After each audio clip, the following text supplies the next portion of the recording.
This is episode 246 of Mitolife Radio. I'm your host, Matt Blackburn, and today we have on a frequent guest, Adam Bergstrom, this time to talk on the subject of mind over matter.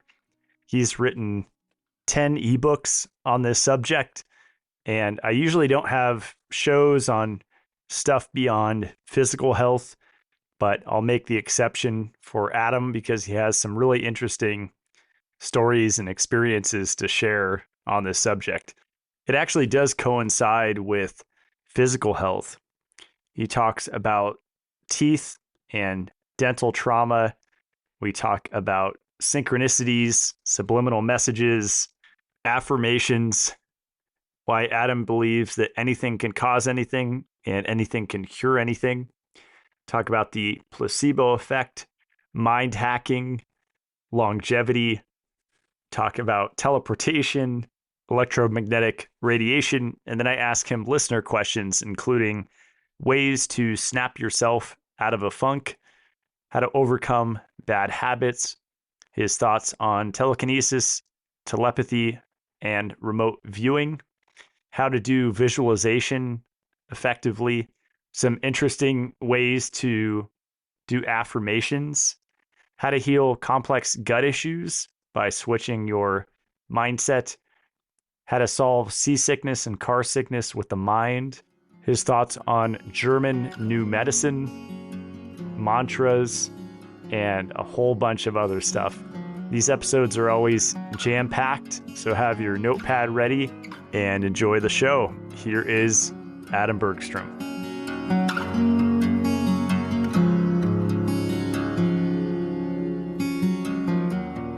Adam Bergstrom, welcome back to the show. Greetings, Matt. Let me get this thing off the screen here. Okay. Thanks for having me. Yeah. I lost count what number this is. I think 14 or 15, somewhere in there.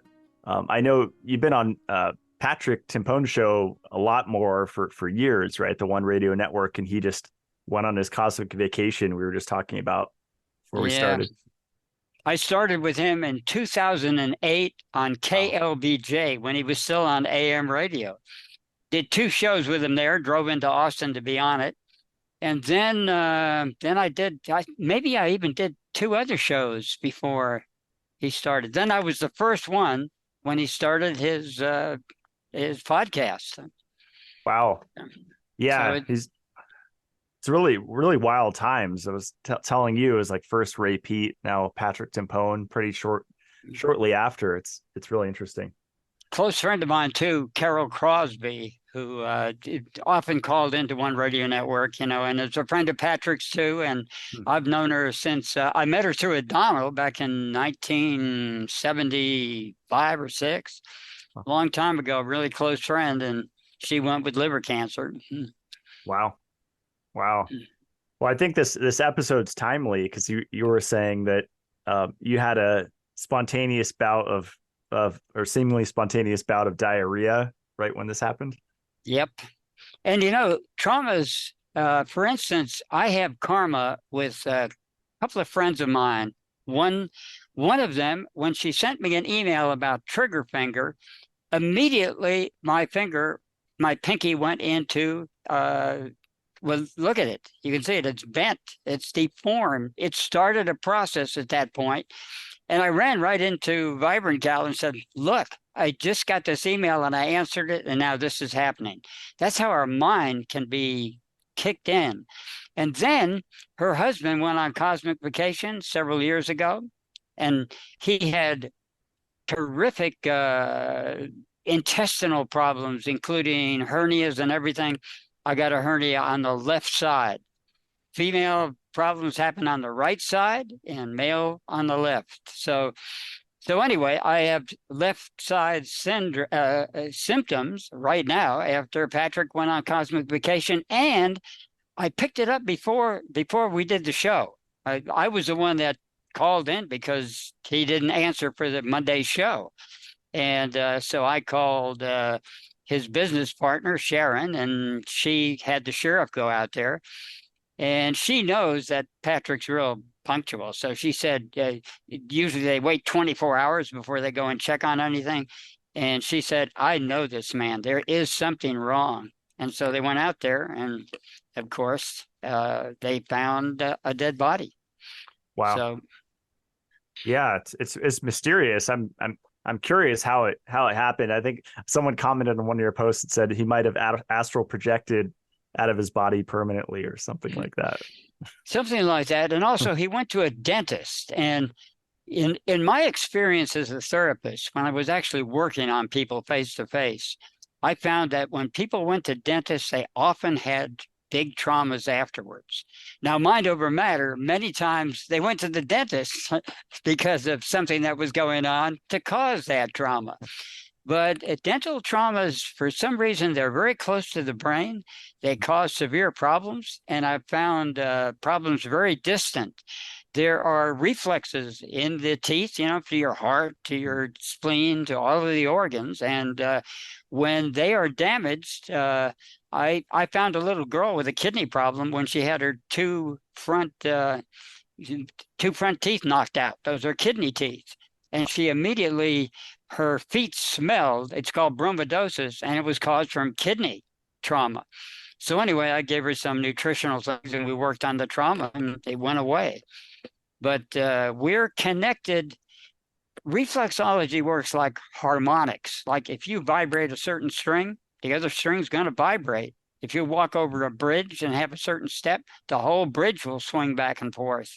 Bridges have been destroyed that way, and now they build them to be out of harmonic resonances. Right. Interesting, because, yeah, I met Dr. Cass Ingram many times, you know, the wild oregano guy that I think he was going since the 80s or something with that North American urban spice company, and had him on the show several times. And he just seemed very sharp right up until his death. And what I heard was same thing, kind of dental complications, like a dental infection that reached the brain. It seems pretty common, and it could be so sudden. Very sudden.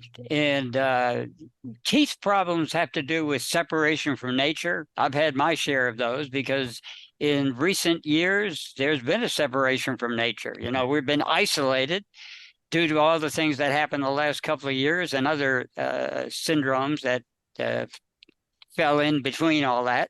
So definitely the teeth also are missing the boat's trauma. And they have to do with sexuality too. You know, people go for teeth. Back when I had really good teeth, women would say, I was attracted to your teeth. Now you got to watch, like, what is he, Armie Hammer? He wanted to bite actresses' toes off. Did you hear that story? No. Yeah, he was an actor that played the Lone Ranger, and Johnny Depp was Tonto, and he got in serious trouble when he actually wanted to bite actresses' toes off. And the emails got out, and his career went down the toilet. It'll probably come back in 10 years. You know, people forget about things like that. But anyway, it's a strange world. Yeah, I really enjoy cigars, and you know, every once in a while I'll have a friend post, or I'll see a positive post on the benefits of nicotine, especially for infections and parasites and different things. And but I'm always just so aware of my dental health after I smoke. So I like to sit in a salt chamber and breathe in micronized salt if I can, or do something afterwards to kind of reset, you know, swish with some water or something. Because smoke can't be good for the teeth, right? You know, the worst thing for teeth are starches, because starches stick to your teeth. If you drink a sugarized drink, it's going to go right down. There's no bacteria going to be around it. But when I used to eat bread and crackers, you would see that white line all around that you couldn't scrape off, and a toothbrush tends to move it inside. So then they get more to feed on, not less. That's why I used to blot, because blot will suck the debris out of the teeth. But anyway, once I got on the road, and also what cratered my teeth was getting one gold filling and leaving the other ones in and creating a battery. And if you ever, back in the day when nickels actually had nickel in them and pennies actually had copper in it, you could stick them in your mouth and feel an electric current go between those two and make a battery out of your electricity in your own mouth. So Wow. once you get two different metals in the mouth, you create a battery and you're in serious trouble. That was probably my main problem, plus being on the road after I got rid of my mobile home in 1993 or so. I was on the road constantly. I didn't have a home, basically. I lived in a Greyhound bus, or when I had a car, I was living in a car. Wow. And Well, it's pretty stressful to do that, even though I enjoyed it. I like being on the road, but yeah. it is stressful. Yeah, yeah. I remember a lot of the stories you've shared on the show. You've been through, so many lifetimes already. I've had about 90 jobs and traveled around a lot, so that was interesting. Yeah. Well, and just to kind of last thing on the Patrick thing, I think him and I for some reason butted heads a few times over, I forget what it was, flat Earth or something stupid, stuff that doesn't matter once the person passes. But I could tell that he actually cared. So I'll have to. I'm kind of inspired to go back and listen to all your old shows with him. I think they're posted in some archives somewhere, like SoundCloud or something. I think I've seen them. So.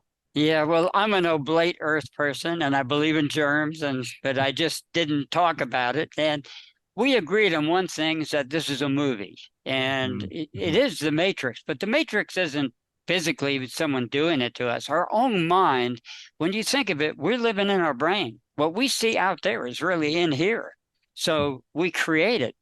And so many times I've looked at things and looked at them again and realized that what I thought was there wasn't really there. Memories, I've gone back to old places that I had distinct memories of, wasn't the same place. So either they Well, changed it up, like in Dark City, a very good movie, by the way, or my own mind fictionalizes, and we often do, fictionalizes our diseases, our what we see out there. And sometimes you look at it through different eyes and walk a mile in my shoes kind of thing. You get a different perspective. what are your thoughts on maybe we'll get more into it into the show, but paranormal stuff? Because I've had a lot of that happen my entire life, and recently being up in North Idaho, all my homes, like first place I was in, and then this place, I've always had things with lights. And even in California, like would wake up and a light would be on that turned on in the middle of the night, and it was a switch that a cat couldn't reach, or I mean, like a couple weeks ago, turned off the light at the nightstand by the bed, and then a hallway light turns on 20 seconds later. Just, I don't know if it's my mind doing it, or we've been raised with like these ghost movies and poltergeists and aliens and all this stuff. How do you differentiate what causes that stuff? The paranormal has been a theme in my life for a long time, because even as a child, I was having experiences. So I was obsessed in grammar school reading about dead people appeared to them. And I met a lot of people had those type of experiences. One of my girlfriends, when she was a child, her grandfather appeared at the foot of her bed. And she ran in and cried to her parents, and oh, it's a dream. And then they got the phone call, Grandpa died. So that is so common. And hanging out with swamis and Tai Chi masters, you see the paranormal. I've seen much of it. The things that happened to me with the Donald Lay weren't as dramatic as some people who have actually levitated with him and where he's come through walls to visit them. So, but I've seen enough. Once I started hanging around Swami Nitty Gritty, Donald Lay was his name, the paranormal became a normal thing. I mean, he lived in a paranormal reality, and it was like being in some kind of a fantasy movie. When he left, it was a great shock, because the fantasy movie diminished considerably. I still have experiences, and through meeting Master Chen, Master Wu Dang Chen, and other people, I've had experiences. But during the 14 years I spent with Swami Nitty Gritty, holy cow! Basically, what wasn't unusual or paranormal was something to be commented on. It was the other way around. So the paranormal definitely exists. I figured it out even before I met Swami Nitty Gritty. I met people and had many synchronous experiences with people, and it's real, despite the speed of science hasn't caught up with it yet, but it's certainly real. Yeah, that sounds like whenever I was with my friend David, we tend to potentiate paranormal experiences where we have them more often together, and it sounds like you had a similar thing with Adano Lay. I had friends like that too. One of my friends called William Vance, he moved in with me at one time, and I paid a very inexpensive rent because we have rent control here in Carpinteria. It was about $250, but it varied depending on how much power I used, how much water, etc. So one time we're standing out in front of the porch, and he says, "Oh, they just delivered the rent. Let's find out how much it is." And I said, $251.72. And he said, "How'd you do that?" I said, "Bill, every time we're together, this stuff happens." So I could get exact numbers like that. That would be great in Vegas. It hasn't happened to me in Vegas. Actually, once it did. But those synchronicities would happen between William and myself. And I had a girlfriend that sometimes you might have heard me call her the light bulb crusher. One time we had an argument. And she had supernatural powers, definitely. She was kind of a guru as well as a girlfriend. One time we had an argument, and she was holding a light bulb. And she saw me worrying about her squeezing that light bulb. So she said, "Oh." So she held it up to my nose and squeezed it, and then went like this, the shards in her hand, brushed them really hard, held her hands out to me and said, "God protects me," and used a word I can't appropriately say on your show. And of course, my head collapsed when she did that. Later, I asked Donald Lay about it, and he said, "Oh, that's easy." I said, "Yeah, for you, but not for me." So every time since then, if I get a cut from glass, I get annoyed because how did I get cut? And she got away with it. She had other supernatural powers of synchronicity, and things happened where she could. Well, anyway, she was a big influence in my life. My synchronicity was already there. I noticed it in grammar school, and especially in high school, it increased. But around her, it tripled. I got into TM. The meditation even made it more pronounced. And by the time I met Adano, I was obsessed with synchronicity and asking him questions about it from the very get-go. So this is not linear reality. We have synchronicities, and we have destinies, kismet, whatever you want to call it. I firmly believe in it. I've lived it. Mm-hmm. I've been getting back into subliminal messages, and I think you remember like Patrick Flanagan. I think you've referenced him in your posts.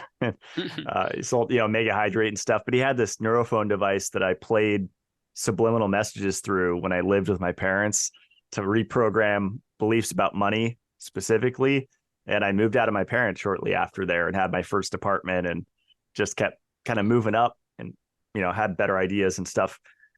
But one thing I've been kind of thinking about lately is as we grow up as children, and I don't know if you had it in your time, I would imagine you did, do you think that subliminal messages were used as a weapon against us to kind of limit the mind over matter power that we have?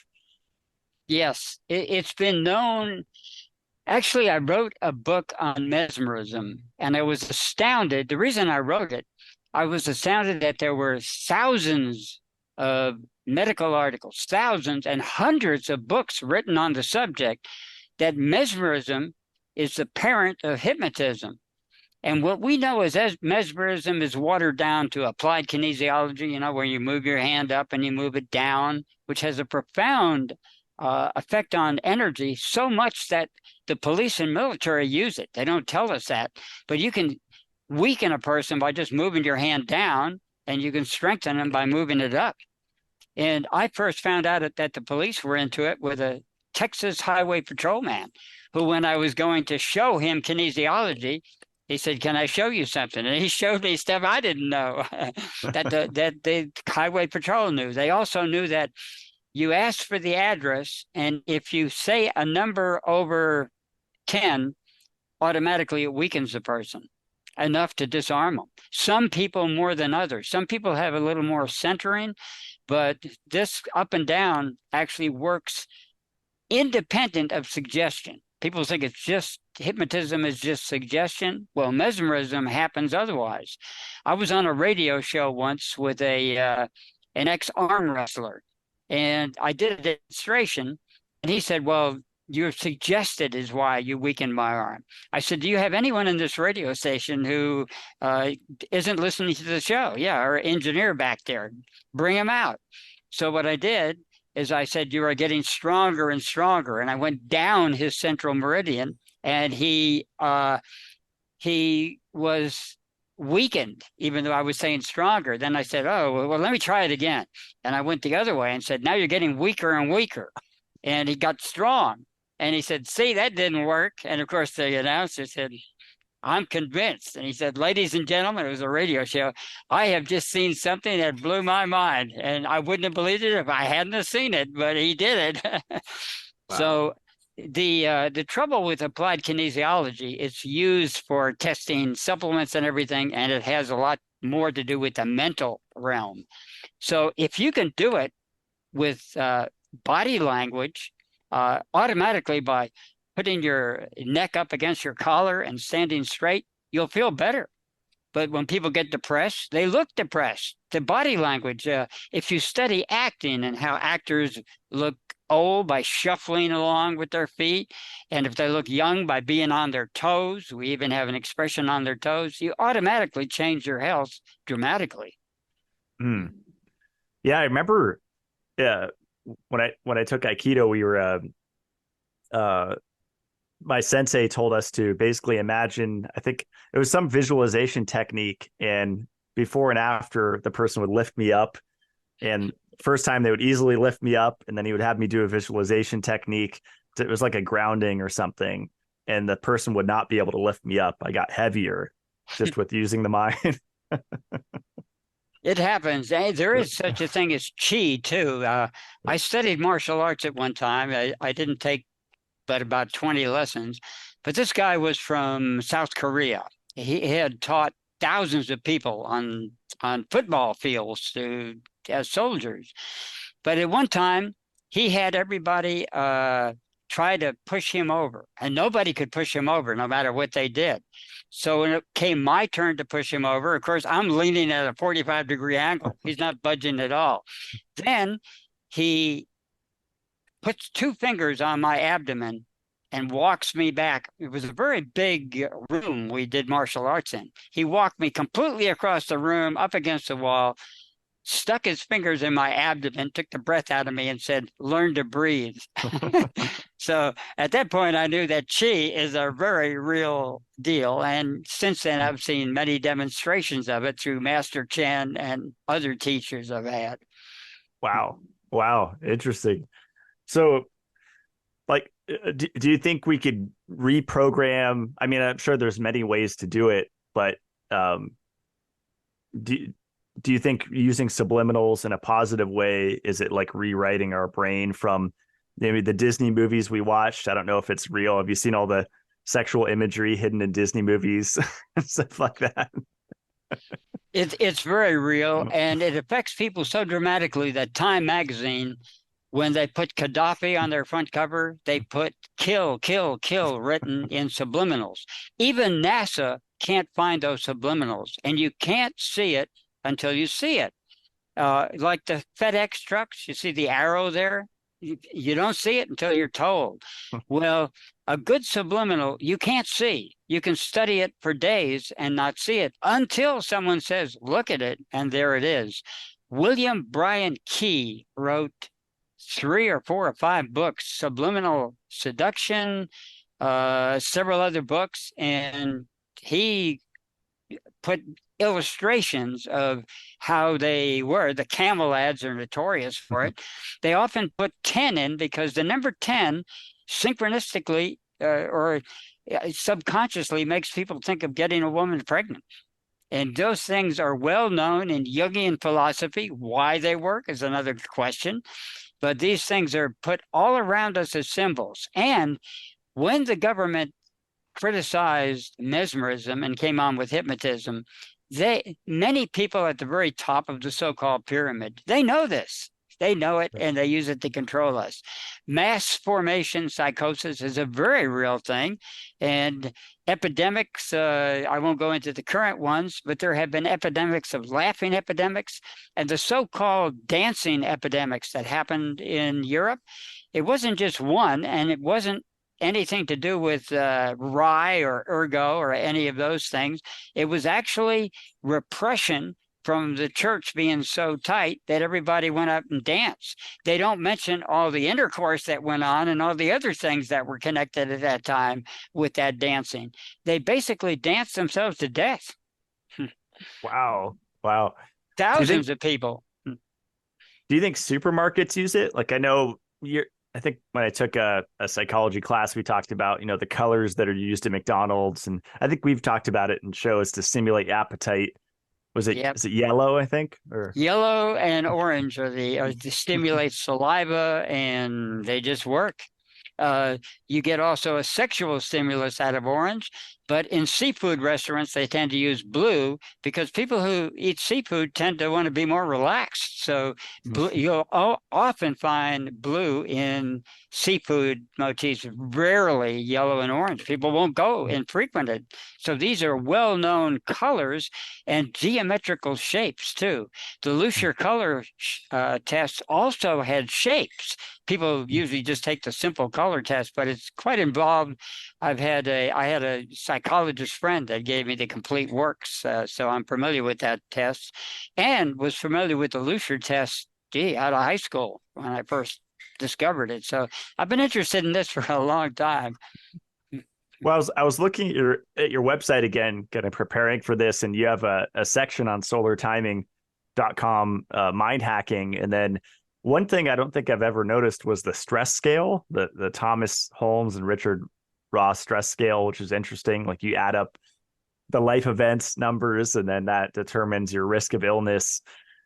But does that also affect like your ability to exercise mind over matter? The higher stress, I would imagine you have a lower ability. Yes, it definitely does, because we have options to get out of our cages, but because we identify with our own narrative, and narratives aren't invented by media, they come from us, and they come with our family life and things of that. I may have told you before, and I've told this story often, about a woman that came to me that was dying. The doctor said she had a month to live at the most, and it turned out in the session, the most amazing thing I've ever come across came up. She had had multiple intercourse with her father as a child. She had gotten pregnant by the father, had had an abortion, and had forgotten it until that day. She had forgotten it. Now, that to me is the most incredible example I've ever come across. But our unconscious runs our life, not our conscious mind. We think that we make conscious decisions, but our decisions, you make a conscious decision if you know you're going to cross the street 24 hours in advance. But otherwise, it's a chain of events that leads you to cross the street. I could say I have free will because you asked me a question, but without your question, I wouldn't have said anything. And this is where people get mixed up about free will. Free choice and free will are two very different things. How so?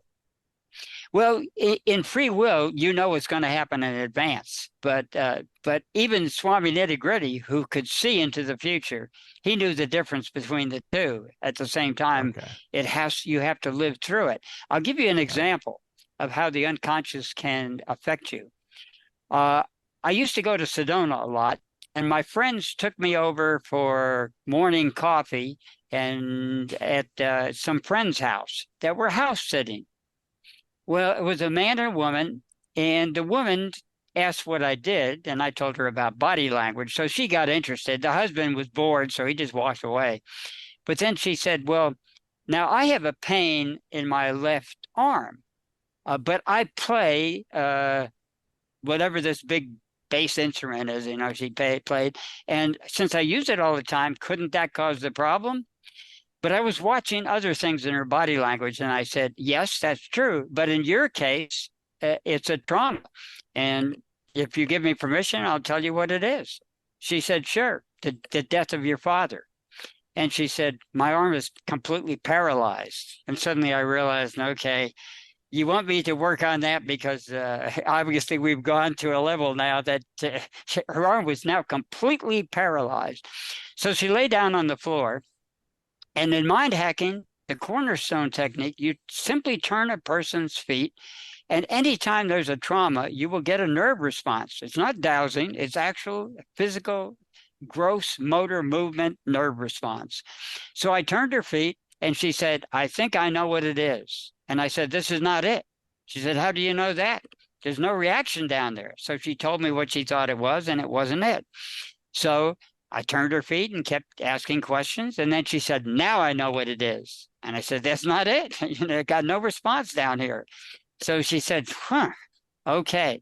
Then about a minute later, both sides of her body froze up like 2x4s. And I said, this is it, before she said anything. And she said, I was a nursemaid to my guru and was with him when he died. And I was a nursemaid to my husband, to my father. And my father was such a fool, he drank and smoked himself to death. And then she went into a bunch of cuss words and immediately released. And then her arm unparalyzed. And that was the trauma. So she had been so wrought up about taking care of her father on her deathbed that she had to repeat it through her guru. And then that fateful morning, it cleared. So that's how dramatic it can be. A paralyzed arm. Many people have paralyzed arm or sore shoulders, and it turns out to be right in the mind. Or the mind is actually outside. This is the receiving section. Just like Willie Nelson is not in the radio. He's at the radio station. He's not even in the waves like the metaphysicians want to say. He's at the radio station somewhere else. And that's the same with our mind. There is a physical quantity to it, but it's not in our body. It's elsewhere. Rupert Sheldrake has made a profound case on that. And I've seen examples of what Sheldrake talks about. Yeah. Was he the one that talked about the pet connection, like the dog knowing you're going to come home? Exactly. I have a psychologist friend named Sandhya Gouget who lives down in La Jolla. And her dogs, I noticed, would be barking at the door before she showed up, minutes before.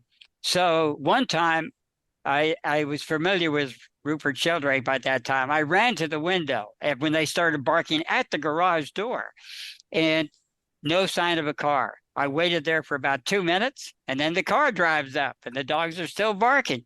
They knew. So I've experienced that. It's a very real thing. Wow. Yeah, it's funny. One of my cats, Lyra, I have a massage chair next to me, one of those electric massage chairs. And during the show, she usually sleeps there. And she knows as soon as I speak the last word and turn off the mic, immediately she looks over at me, starts stretching, come over for pets. Like she knows this very second. They know. We kind of babysit our landlord's cats, and they're awesome. Yeah. Yeah, you could learn a lot from it, especially the reflexes. Like I remember when I first got into keeping cats, I got so many scratches on my wrists, and now they have full claws because they need to climb trees to escape whatever out here, wolves, bears, coyotes. And I never get scratched because I've just gotten faster over the years. Oh, wow. That's great. Maybe, every once in a while, but rarely. Yeah. Yeah, I'm very careful. In fact, we pet the cats with a stick. That's called sticking. And even our landlords have taken that up now. And the cats love it. They crave when they see us going toward the stick, they immediately roll over on the ground and we start sticking them. One particularly, if it was up to the cat, we would be sticking that cat all day. That's funny. I was at a friend's house the other night for dinner, and we were talking about paranormal stuff, funny enough. And I had insomnia recently, or I wasn't falling asleep, but it was waking up really early in the morning. And I always heard your voice in the back of my mind, like, just get up and do some work, like what you do. But I would just go to the bathroom and try to go back to sleep. But he was saying in the military, I guess, they use a scanning visualization to combat insomnia, where they imagine, kind of a laser that starts at the top of the head and then moving down slowly and kind of shutting down each system one by one and slowing it down, which I thought was interesting. I don't know if that's universal in the military. It's probably only specific, sectors, but those visualizations work and affirmations work. I have a good friend living up in your neck of the woods, at least during the summer months, and he does affirmations for a living. And he started out with such serious problems that he had to, as he put it, he had to get well to go see Donald Lay. He had also gone to a Donald school with me, is how I met him indirectly.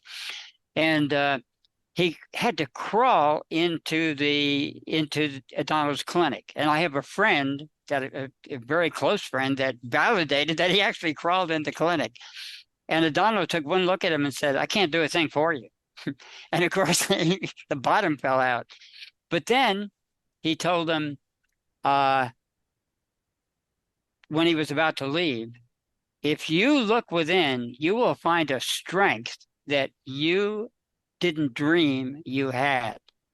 Well, he went back to Austin and he decided to do affirmations. And as he put it, and I'll put it in a more polite version, I'm going to see if this crap really works. This new age crap really works. Well, he did affirmations, and as he said, his whole world changed. Now he's a world traveler. He lives up in Idaho. He has 40 acres of land, and he farms enough tomatoes to feed them in Austin for the entire year. They make salsas and everything, won awards. He's been a scuba diver all over the world. They started by going to Corpus Christi, then they went to Hawaii, then he went to Bora Bora and Palau and the Red Sea and you name it, the Galapagos Island, every place he went. He took me on some of those trips too. And he had unlimited funds coming in. Every deal he did would come in, but he does affirmations every day of his life since then. He does 7 affirmations 15 times each, and he starts every day off like that, and his life is transformed. And when I've done it, it happened to me. The last time I did it, I got $15,000 in the mail. I haven't got near that in a long time. Well, it's interesting when I'm kind of in like the biohacking space, with those people that are really data driven and stuff. And I notice most of them will post their morning routine, and it's just really elaborate and really long, start at 6 a.m., finish at 9 a.m. And it's like breath work, meditation, affirmations, journaling. It just seems kind of exhausting to me. I don't do any of that.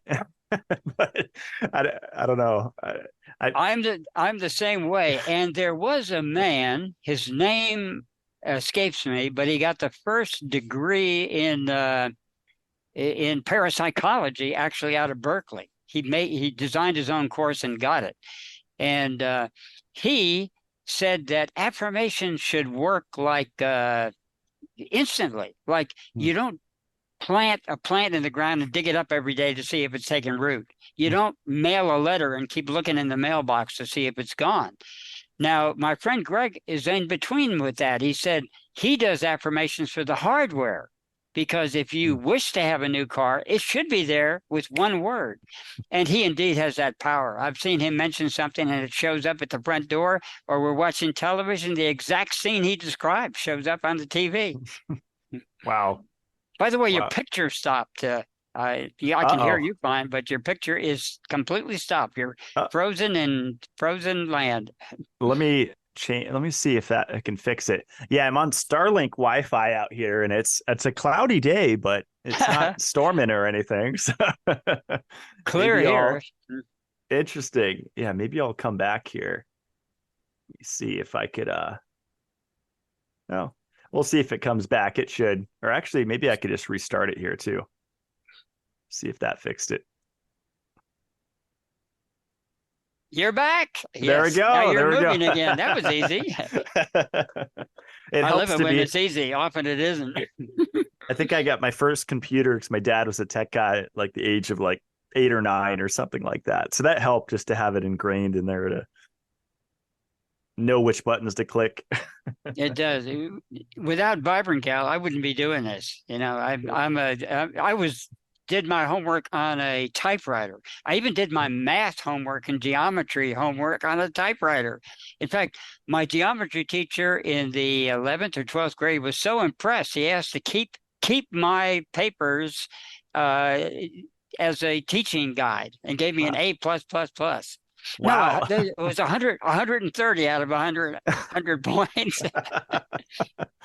That's great. But once the typewriter, my manual typewriter, I did newsletters for years. And when I got on the computer, I had no idea what I was doing. I still use it something like a typewriter. So Vibrant Gal, she is a geek. She knows her way around computers, can fix everything. That's really great to have. On your website, you have a placebo power part under mind hacking, and it says it's Latin for "I shall please." And I often think about that with, what we're into, like studying nutrition, and you talk a lot about lipofuscin and polyunsaturated fatty acids. I just interviewed a doctor that recommends for her patients corn oil and canola oil, which is interesting because I wonder if someone really believes that canola oil is going to heal them through the power of the mind. Could it? Like, Yeah. Yeah. Yes, definitely.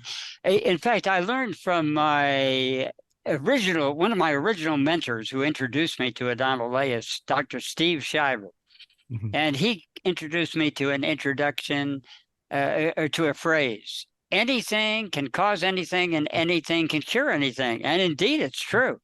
That's why I have probably found several thousand cures for cancer. And always somebody gets cured by it. So what is going on there? They're often exactly opposite in how they work, but they cure. One time there was this group, I won't go into their name, but they were big time. They cost $900 for their supplement program and everything. And I was tempted to say something, when I was in the meeting. But then this farmer stood up with overalls and everything. And the doctors had given him the chance of the chemotherapy working for his cancer. And their chances were so low. He said, I have to be crazy to get chemotherapy. My chances of dying were like 90%. So he went on the supplement program and got cured of cancer. So I didn't say anything. I just kept my mouth shut. I said, it's working for him. Why should I blow his health by saying it didn't work? Our minds are so powerful, and placebo, by the way, means that you think you're cured, but you're not cured. It's how you get rid of pain and go to sleep. That's placebo. But when you actually physically get rid of things, which happens, that's mind power. It's something different. I don't even know if they have a name for it, but we have mind power, and I've seen instant cures of serious diseases, including cancer, by mind power alone. Wow, that's incredible. Yeah, I completely agree that anything can cause anything and anything can cure anything. And I think you've even mentioned mercury, right? It's been used for different cures. It used to be used, and Abe Lincoln was on it for 20 or 30 years. People were on it for prevention sometimes. And the Lewis and Clark expedition, supposedly they were able to track it by where the people were pooping in the woods. The mercury was there, so they could find the mercury traces. Yeah, mercury was such a Uh, common medicine, and uh, Newton was exposed to tremendous amounts of it. He got Mad Hatter's disease. Took him 3 years to get over it, and he got over it. There are some forms of industrial mercury, though, that you can't get rid of. Or let me put it another way. It's a lot harder to get rid of because I don't believe there's anything you can't get rid of. And I've even met people who claim they have gurus who could take off their arms and legs at will. So I don't know. Of course, I met him in Sedona, so you can't tell. But this man was a medical doctor, and he was an amazing man himself. Uh, yeah. Whenever I go to Sedona, it must be the vibe there. But I meet incredible people who can do things that are not supposed to be done by human beings. Yeah, I've had such weird, I think I've been there 3 or 4 times, and every time weird experiences. And the very first time I actually couldn't sleep. I just felt so charged up. It was a really intense feeling with, I guess it's all the iron in there or something in the ground or something. Some people say that it is the iron. According to Adonal Lay, it's the wind currents. Mm, So wow. who knows? But I felt it when I first went up there on spiritual Groundhog Day. What did they call it? Harmonic Resonance Day. You remember in the 80s, I think.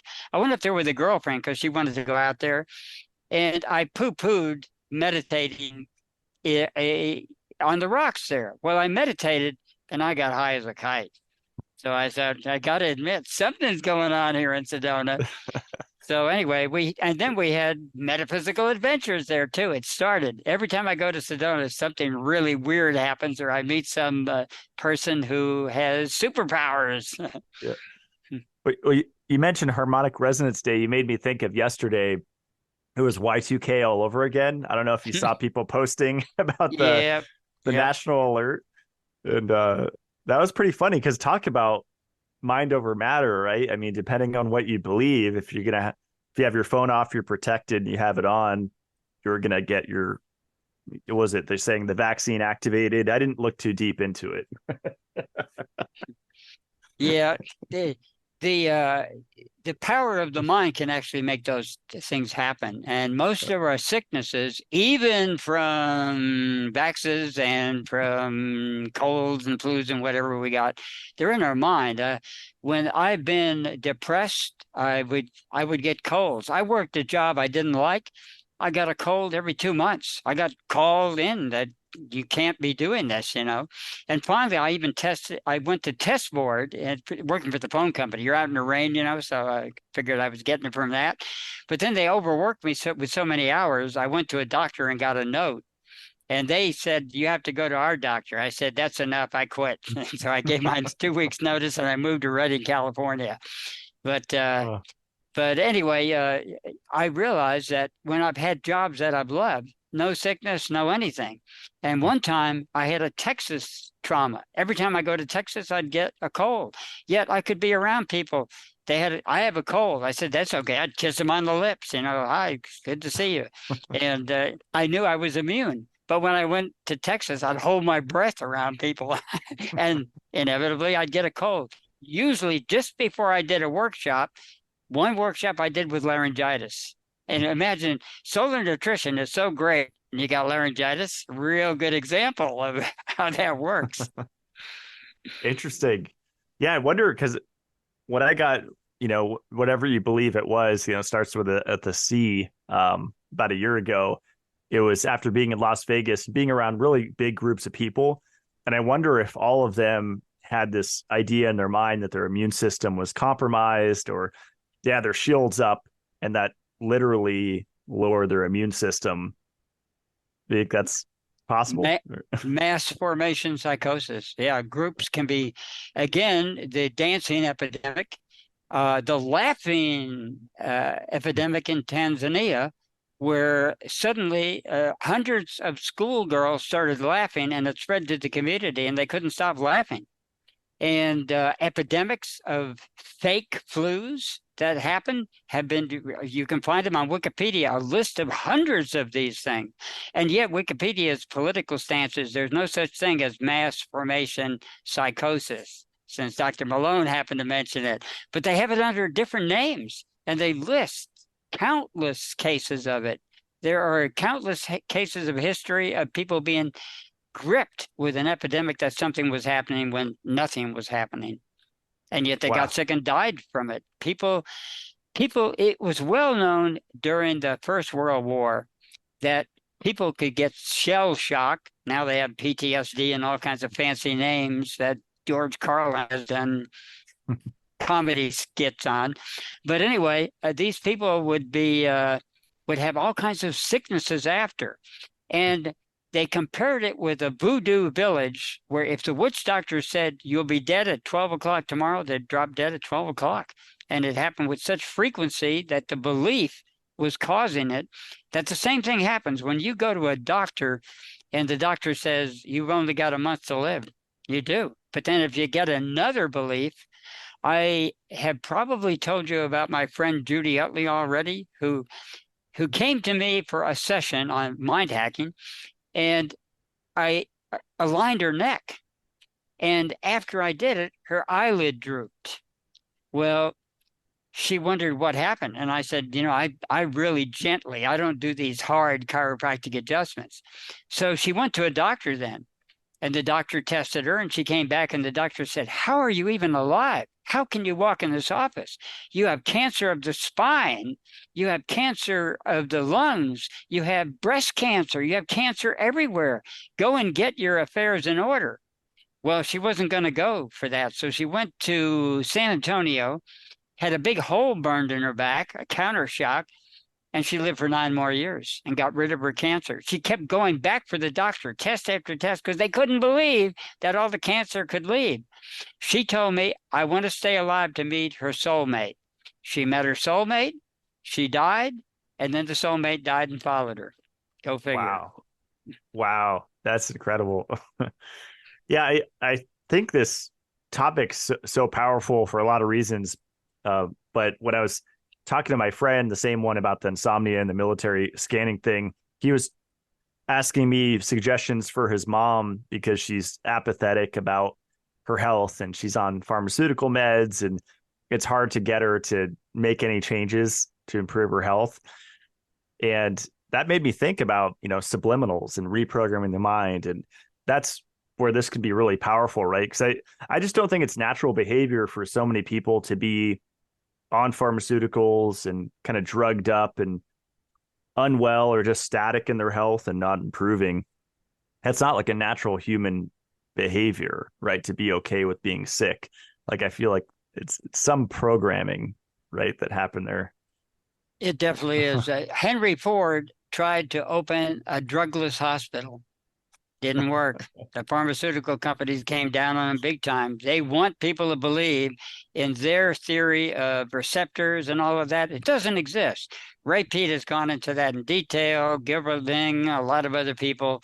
What we call is the double layer and all of that things and receptors and I just had Gerald Pollack on the show. He went into it a little that's bit. right. Yeah, That's yeah. right. I'll have to watch that show. Yeah, he knows. He knows. I mean, it would take more energy to run those pumps than we have in our human body. You wouldn't be able to move. So, of course, it's incorrect. And they, of course, yellow fat disease, omega-3s, nitric oxide, serotonin, you name it. These are all lies. But then people will feel, they wonder, well, why do I feel better when I take this drug? Well, it's coming from your mind power to feel better. Mostly, as Swami Nitty Gritty told me, people go to a doctor or a pharmacist in the same way that a child goes to their mother and says, kiss the boo-boo. And that's what they need. It's called attention-getting syndrome. Here's a great example of it. Swami Nitty Gritty had some friends called the Willigs. One was a football player for the Green Bay Packers, Jim Willard. And we would go in this recreational vehicle. Well, the kid got sick. And so he stayed at home and he went with us. And he kept throwing up and throwing up and throwing up. And he said, I want an aspirin. I want an aspirin. And of course, the parents were into O'Donnell's health food things and everything. They wouldn't give him an aspirin. So they said, do this, do that. No, I want an aspirin. Threw up again. Vomit all over the recreational vehicle. So finally, we got up to where we were camping out for the day, and O'Donnell called the mother over. And you know these throat lozenges, the big things? He whispered in her ear, tell him this is an aspirin and tell him to swallow it. He swallowed the whole large lozenge and immediately fell asleep and slept all the way home. And when we woke him up to get up, he said, see, Mom, I told you all I needed was an aspirin. And it was a throat lozenge. Now, O'Donnell Lay said the trick was to have him invest in the aspirin. If you gave it to him right away, it wouldn't have worked. But because he insisted, and kept vomiting, that's the timing to give him the aspirin. And that's why it worked, because earlier it wouldn't have. So you have to understand timing and how the mind works. And I don't know if Jody Gore's youngest son knows that yet, that he's been told that he was had, but he was. Wow. Well, one thing I haven't figured out, like to play kind of devil's advocate, like supplements working on animals, because there's no placebo there, right? Like when they do tests, like clinical trials, would you say it's just the way that they're setting up the experiment? But I mean, I see so many, experiments on mice or guinea pigs or rats, Worcester, rodents usually, and the substance works, but there's no placebo that applies to animals, right? Wrong. Really? At least in my estimation, there was a book written by a veterinarian, and it had an introduction by Andrew Wild, who I've hung out with before. And so it was pretty well documented. But he wrote a chapter, and he started it out. You're going to think I'm crazy, but this is true. Animals are often shunts for their owners' diseases. And so he would find that people with cats tended to have kidney problems, and they had to watch for that because they would be on kidney drugs, sometimes the same drug, and dogs. And he went into numerous cases of that happening.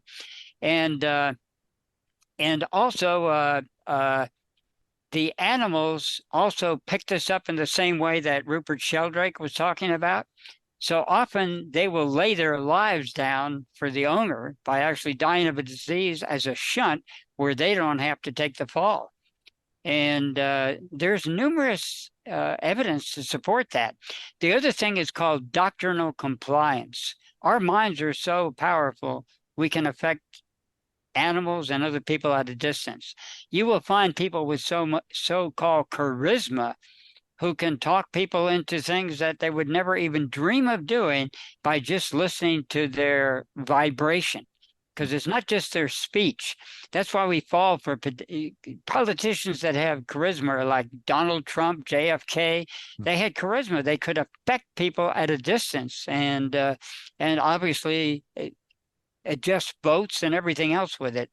So doctrinal compliance, there's much evidence about how if the person thinks that the experiment is going to go a certain way, even if it's double blind, triple blind, it'll still go that way. And so, yes, no, maybe on that one. Wow. I've been watching a lot of videos, how they pop up in the feed of what you've been watching, like the suggested, and it's like bears. I guess we have black bears and grizzlies here.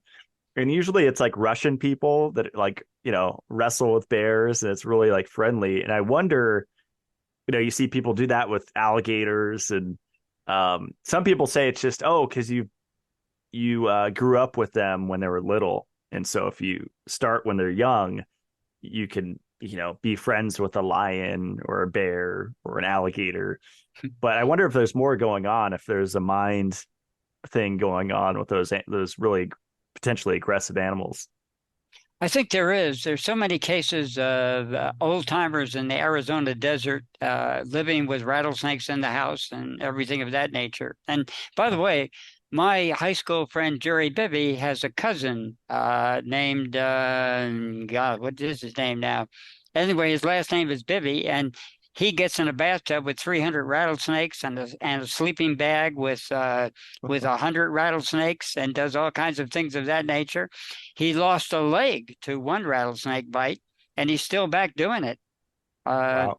Jackie Bibby out of Rising Star, Texas.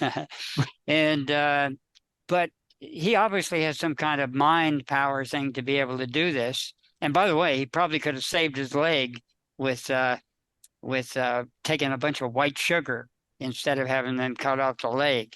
So there are physical ways of doing it. But then what was going on in his life that made him lose which leg? And I don't even know which leg he lost. But that's why I right away want to know left arm, left leg, right leg. What part of your body does the accident happen in? Because as strange as it sounds, however that works, supernatural, I can't really tell you, but when a person has a trauma with a male, it goes to the left side of the body, and with a female, or right. We're told the opposite in psychology and polarity therapy, but ancient Vedas, Chinese space medicine, Indian sclerology, they knew the other direction. And part of it is the front of the body reverses in the back of the body is where the confusion comes from. But the feet always measures the back of the body in reverse. That's why the Cornerstone technique is the only one I know that's 100% accurate. Eye blinks and movements and cheek lifts and things of that nature can give you many pointers, and they're probably anywhere from 60 to 90% right. But the only thing is that I've found that's 100% accurate, I've never found it to fail, is mind hacking, Cornerstone technique, and I've never found an exception to the rule. Anyone who has a physical illness always has an accompanying left-right trauma. Always. I've never found an exception to the rule since I've been doing this in the 1970s. That's a long time. And is that what, like on your website, you have the video of your body dowsing technique? Is that the Cornerstone technique, or is it different? The Cornerstone technique, and it's easy because I discovered it accidentally. We would have a technique in warming up the body for foot reflexology, because the first thing I was trained on is just simple foot reflexology. And one thing would be turning the feet like this, because by how the ankle felt and how the hip rotated, you could tell a lot about the body. Well, I did this to a friend who was a buddy of mine, and he was a tennis instructor. And he mentioned a girl, as he called it, in Germany, and his right foot jumped. And I remember thinking, could it be this easy? And then I asked him to repeat his sentence, and his right foot jumped. My whole approach to therapy changed. After that, I just kept turning people's feet, and to my amazement, found that always would find the trauma. But you could find it beforehand, before you could read the injury, like a person had an arm in a cast, and you could find it was a female or male trauma. But here you could find it before it was going to happen. The truck is headed for the building, but it hasn't hit yet. So I realized this is really valuable. Now, the thing is, when you would find it, to get a person to change their direction is difficult. I'm hard-headed too. People have told me, and I look back at my life, and it was a miserable mess of the things that I had to go through, rather than believe someone else said that's not going to work, and I would have to do it. Well, every once in a while, someone would pay heed to what was found, and they would get cured, or they would not have the problem. And that's why I continued to do it. But 9 out of 10 people, it wasn't going to help. I'd find the trauma. They would say, I'm not going to change my ways. And bingo, then the serious thing would happen. Wow. In the show we did on color therapy and colors, you'd mentioned there's always a color associated with the trauma. And I've never, I've tried it, closing my eyes and thinking of different things and seeing if a color comes up, and it's never happened to me. I wonder if I have to be under, kind of like hypnosis or a more relaxed state for that to happen. Usually it has, and it's not 100%, but usually it has to happen at the time of the injury. And then you think of the color. And then the best way is to mind hack and find out what it meant. A perfect example of how they can co-align. I had a girlfriend back in Houston, and she told me, I have a problem with my left knee. Right away, I knew it was probably me because the left knee is a decision about a male. But I asked her what color she thought of. She said yellow. That's decision again, knee and that. So I worked on her. And then I went to Adonal Lay's clinic where we would dance to the Prisoner of Love, it was called, or the Sonic Colonic. And we would just dance free form. Well, Adonal picked up the phone and said, it's for you. And it was my girlfriend. And she said, I've decided I want to be in a relationship with you. I said, great. I hung up the phone and my right knee gave out and I fell to the floor. And on the way down, I knew you have to make the decision now. Do you want to be in a relationship with her? So that's how dramatic it can be. And knees, many people, meniscus, all that stuff, it's really about decisions or humility sometimes. One woman I had as a client, she went to her mother's who was dying in the hospital, and she had a serious knee injury on the right side. She told me twice she used the phrase, life has brought me to my knees, and the other time, life has cut me off at the knees. And I said, you're lucky your subconscious believed life has brought you to your knees, because getting cut off at the knees is a whole other story. Be like And Final it's that Destination. direct. Final Destination, one of my favorite movies, by the way, Outwitting Death's Plan. I love that movie. Yeah, it's on the same subject, right? Of like Same subject. That's why it fascinated me. I when I saw it in the movie theater, I went back and forth watching it several times. The sequels were just nonsense, same thing. But the theme that it brought up is that we do have these patterns and we can break out of it, but we have to use reason. And he pretty well mostly reasoned his way out, but he made a lot of mistakes on the way. And of course, at the end, his friend didn't make it. It's a pretty gory movie. Yeah. Gory movie, definitely. That's probably why it was meant for teenagers, but I was there at the movie seeing it in my 50s. Was that the first one with roller coaster accident or a main scene in it? Because I think I think since that movie, there's been real roller coaster accidents. I'm like, that would be the worst way to go. Really, when I was a teenager, we rented. My parents rented the guest house to Mrs. Gurney, and she was on a roller coaster, and it came off the track, and the tracks were hanging over the edge, and she had to be rescued. Made me nervous about going on a roller coaster after that. It was at Pacific Ocean Park, I think, or one of those LA type places, Pacific Ocean Park and the Pike. Yeah. I think it was wow. the Pike. Yeah, being into longevity, I'm not attracted to skydiving or roller coasters. or Often it's some other trauma, by the way. And again, I found that true but many things I found, and then psychologists validated afterwards. Psychology before drugs used to be valid. There were psychologists who knew these kind of connections, and then they started introducing drugs, and now psychoanalysis, psychiatry, it's all mostly nonsense and made up syndromes. And people subscribe to the syndromes. Oh, yeah, I have all those symptoms because they got laid on them. They see someone else who has it, a neighbor or someone on the Today Show or whatever, and then they get those symptoms and it spreads like a disease. Many diseases that didn't show up before suddenly are epidemic. Yeah. Yeah, when I taught at juvenile hall, we would have lunchtime and the kids would eat their, slop and chemicalized food.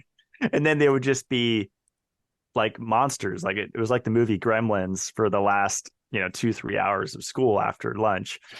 And people, teachers or people would say, oh, they have ADD or ADHD. But I was always saying it's the chemicals. It's not this disorder we call ADD, right? Yeah, I don't believe in AD. Mostly it's the kids wanting to go outside. It's not Sure. natural for a kid to sit in a row and listen to a teacher drone on. And I don't know, in your school, I had pretty dull teachers. Yeah. And we learned to accept them, so we accepted it as a reality. And I was saved by being a library educated dissident. I went to the library and found out, hey, that's not the story that these other books are saying. And so I was exposed to people like James Jones and McKinley Cantor and Nelson Algren and writers at that time and Grace Metalios, Herman Melville, that were not in the curriculum, and also Yogananda and Blavatsky and all these books. I was in a different world when I was in high school. That's really great. Yeah, because you look at who designed the curriculum, and I think you've talked about, is it the Rockefeller family? Yeah, they were one of the original, the Ford founded. Well, the Rockefellers were first because they wanted to brainwash people. But actually, even before the Rockefellers, after the Civil War, they wanted to brainwash people. They realized that it was important. We became mechanized during the Grant administration or shortly afterwards. And ever since then, you're forced to go to school. You have truant officers and everything like that. And the school industry is the biggest industry in this country right now, and they want to make it bigger still. It is bigger than the military, even bigger than the medical industry, and you're trained to accept medicines in the school system. So, of course, it's going to work for people. When they say it works, what does that mean? How long does it work?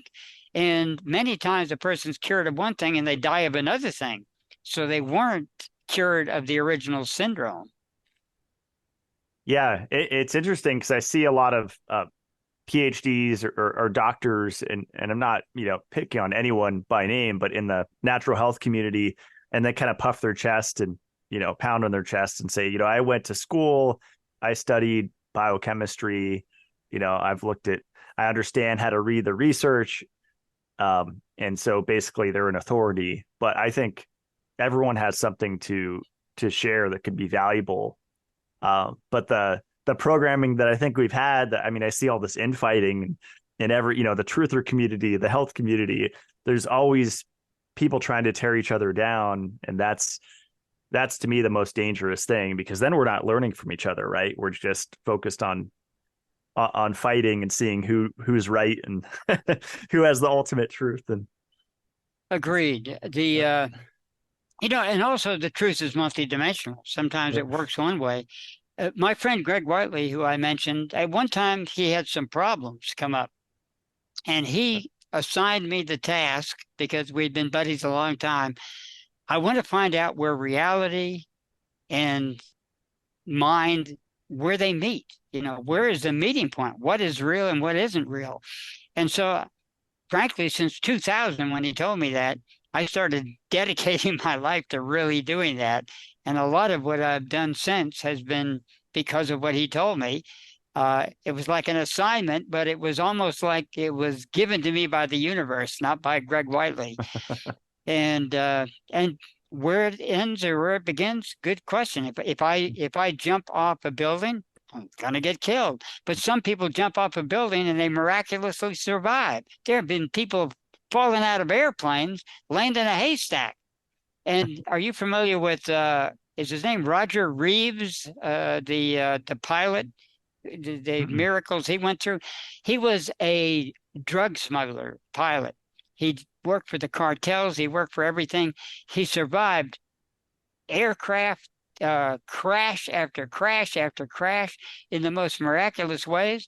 And now he's living right here in Santa Barbara, about 10 miles away from us, retired. He's been in prison for like 30 years. He underwent the worst tortures, hot peppers up the anus, you name it, that are unbelievable.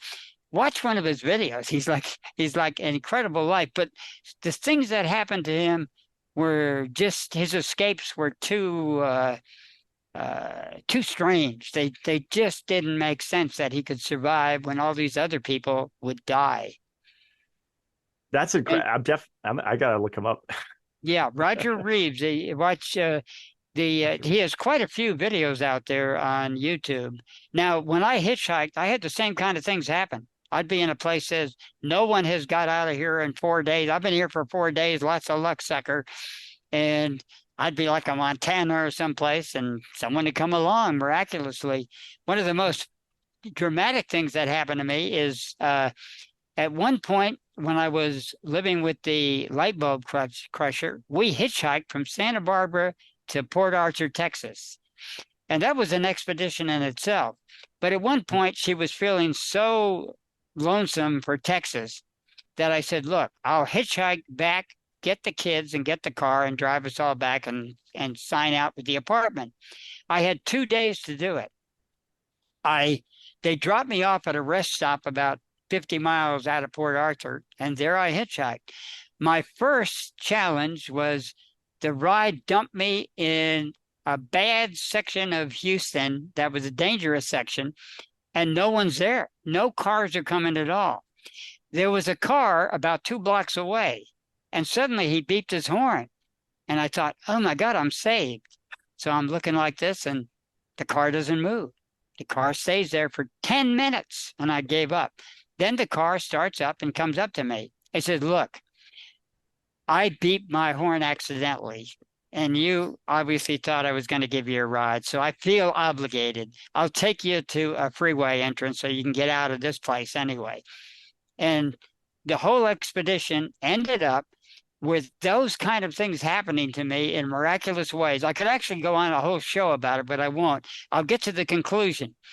As I get it to Santa Barbara, a half hour away to pay my rent or to tell them, give notice that we're leaving, my friend who was babysitting the light bulb crusher's twins, he's at the phone and said, hello, Robbie, we want to know what happened to, oh my God, here he is. I said, well, you want to talk to him? Handed me the phone. I said, I'm here. And so I paid up the apartment and was off the next day with the kids on the car. But that trip had so many miraculous savings happen to me, even when a gay guy tried to pick me up and drop me where it says prison, do not pick up hitchhikers. And I got a ride there. All kinds of things happened on that trip. So I have had, particularly hitchhiking has taught me that how did I survive some of the things I went through when I was sticking my thumb out like that, indiscriminately going all across the country, cross country, Montana, Texas, Florida, blah, blah, blah. You can't hitchhike anymore, huh? Got a stink bug in my window. Sorry. Oh, okay. It's not safe to pick people up like that anymore, right? In these times. No, back in the day, a van would pick you up and pass a joint around with about 10 people in the van, and you'd drop you off someplace. And now, but partly it's not safe because we have a mental fixation, but also there are more dangers that weren't. Because at the time when I first discovered hitchhiking, when I had an uninsured car wreck and had to get to work, I never was late. I worked this job at Litton Industries, guidance and control division, and had to hitchhike across the San Fernando Valley about 20 miles to work every day. Never was late, and sometimes it would be on the minute I'd punch in. But I had been late before I had to hitchhike, and after that, no matter how dire it seemed like I wasn't going to make it, I never was late. Do you think it's the serial killer movies that kind of give people crazy ideas? And I feel like the last, 20, 30 years, we've had so many really gruesome, gory movies that people probably get new ideas from those, right? Like people that already have a mental imbalance. It is out there. It's dangerous. When I was in El Paso, a guy told me he wanted me to go and have sex with some woman who wanted people, and I figured this is a death sentence. So I said, no, thanks. He tried to talk me into getting in his Cadillac and going to this woman. And then I got stripped down by the police. They read the dirty jokes in my wallet and everything. And when I said, can I get a ride off the freeway? Because I wasn't supposed to be there. What do you think we are, an effing taxi? And they left me there. And then I got a ride from a stable boy. Well, these are the kind of things. This is that same trip, by the way. And from the stable boy, No, it was a prior trip. I've made several trips. uh, he took me to his place and he said, "You can sleep up here with me." And right away, uh-oh, I think I'm in trouble. So I said, "No, I'm comfortable down here." Next thing I know, the light switch is going off and a 220-pound black man is leaping through the air at me. I never moved so fast in all of my life. And I talked him out of it. So he said, "Okay, I have to sleep in the car, though." He bought me a hamburger and gave it to me and went out, and he slept in the car at night and I slept in his it was at a racetrack. He had a Wow. little dormitory in the racetrack in El Wow. Paso. And then he drove me to the freeway and he told me he didn't know what he was going to do because he had felt a compulsion to do that with men and he was being drafted and what was going to happen to him. So Wow. I was kind of counseling him, and I was glad that I got away without any kind of problem. And I got on the freeway again and kept hitchhiking. Wow. That's successful mind hacking, right? Yeah, yeah. So I had numerous problems like that. Now I had a girlfriend that hitchhiked 40,000 miles. She even hitchhiked more than I did, and she had intuition. Like if someone came up, even driving up to her, she'd run into the woods right away because she said she knew in advance. And hanging out with her, I saw her name was Roberta Roman, and she really did. Mm. She knew things that would happen in advance. I witnessed her doing it, so I've seen people do that kind of thing. Many people I call minor wizards who have powers. Sometimes they don't have the wisdom to go with it, but they have powers. Mm. Or in Idaho, we just carry a gun. Guns are legal in Idaho. I have friends that have lots of them up there. Yeah. Well, I wanted to talk about dreams because I found a lucid dreaming forum when I was like around, I don't know, 10, 11 years old and logged over 100 dreams on my computer where I was lucid. And I've heard different theories. The common one is that dreams are like direct access to your subconscious mind. But do you agree with that, or do you think it's a connection to the soul, or what's the? There are various types of dreams. Some lucid dreams actually are predictive. I've had that happen. One of the strangest thing that happened to me was after my father went on his cosmic vacation, my mother gave me an astrology book. She got the wrong month. She was a Capricorn and I was an Aquarian. So I had this vivid dream where my father came to me and said, "I'll see you April 3rd." Well, what was I going to think? It was so real. I thought, I'm going to die April 3rd. So I went to the astrology book to look up the date, and something fell out that was wedged in the pages. When my father, he was proud of me being the school cartoonist for the newspaper, and he carried my cartoon strip, and here it was, obviously been carried for several years in his wallet. It was stuffed in that astrology book. My mother had used it. And now that fell out, and I was convinced I was going to die. Well, my wife comes to me shortly thereafter and said, "I just went to the doctor. I'm pregnant again, and the due date is April 3rd." And I said, then on my way out, I said, "You will have that baby April 3rd, and it will be a boy." And it was. Wow. So, Wow. so Interesting. anyway, And what about non-lucid dreams? Or because I know we had a show on sleep, and I think we talked about dreams, and I think you were saying that dreaming is a way that we process our traumas of the day. we do. It's a way of basically complementary. Usually, if you're having a good dream, it may be because you need it. And if you're having a bad dream, it can be your issues. Uh, Susie, Vibrant Gal, does not dream. She's gotten past that stage. She just can go to sleep, lie on her back, and not move all night. Me, I trash. The covers are all messed up when I wake up, and I dream. I work harder in my dream life than I do in my non-dream life. Am I a man dreaming I'm a butterfly, or am I a butterfly dreaming I'm a man? But yes, I went to the Jung Institute for 2 years, the Carl Jung Institute in Houston. I have studied psychology a long time, and yes, the dreams do work out many of the issues. So we can have predictive dreams, and we can also have dreams that will help us if we analyze them, if you don't get too hung up on it, because it's another matrix that you're Hmm. in. And so you have to be careful about it. But yes, I think dreams have given me warnings about what I should do and what I shouldn't do. Mm. Yeah, I'm glad you said that because I've seen, especially like so-called spiritual gurus, get obsessed with lucid dreaming and boast I can lucid dream every single night, and I don't know if that's healthy. I know when I was growing up, I had a lot of nightmares, and that movie Chucky traumatized me because my Yeah. my my parents showed I had that on the TV, like I don't know, when I was like 8 or 9 or something. So that was ingrained in my memory, and I was always afraid of dolls, and so a lot of my childhood, I had dreams of this Chucky chasing me with a knife. And one day I just, kind of football kicked his head off. And that was the end of that. I just ended, Wow. ended the nightmares. And it was Yeah, kind of funny. Yeah. we can work things out in our dreams. That's a good example. Yeah, it can be. Then you know it's over. Yeah, Yeah. I've also had another prophetic dream. I had a Sufi teacher, one of my first mentors, Adnan Sarhan.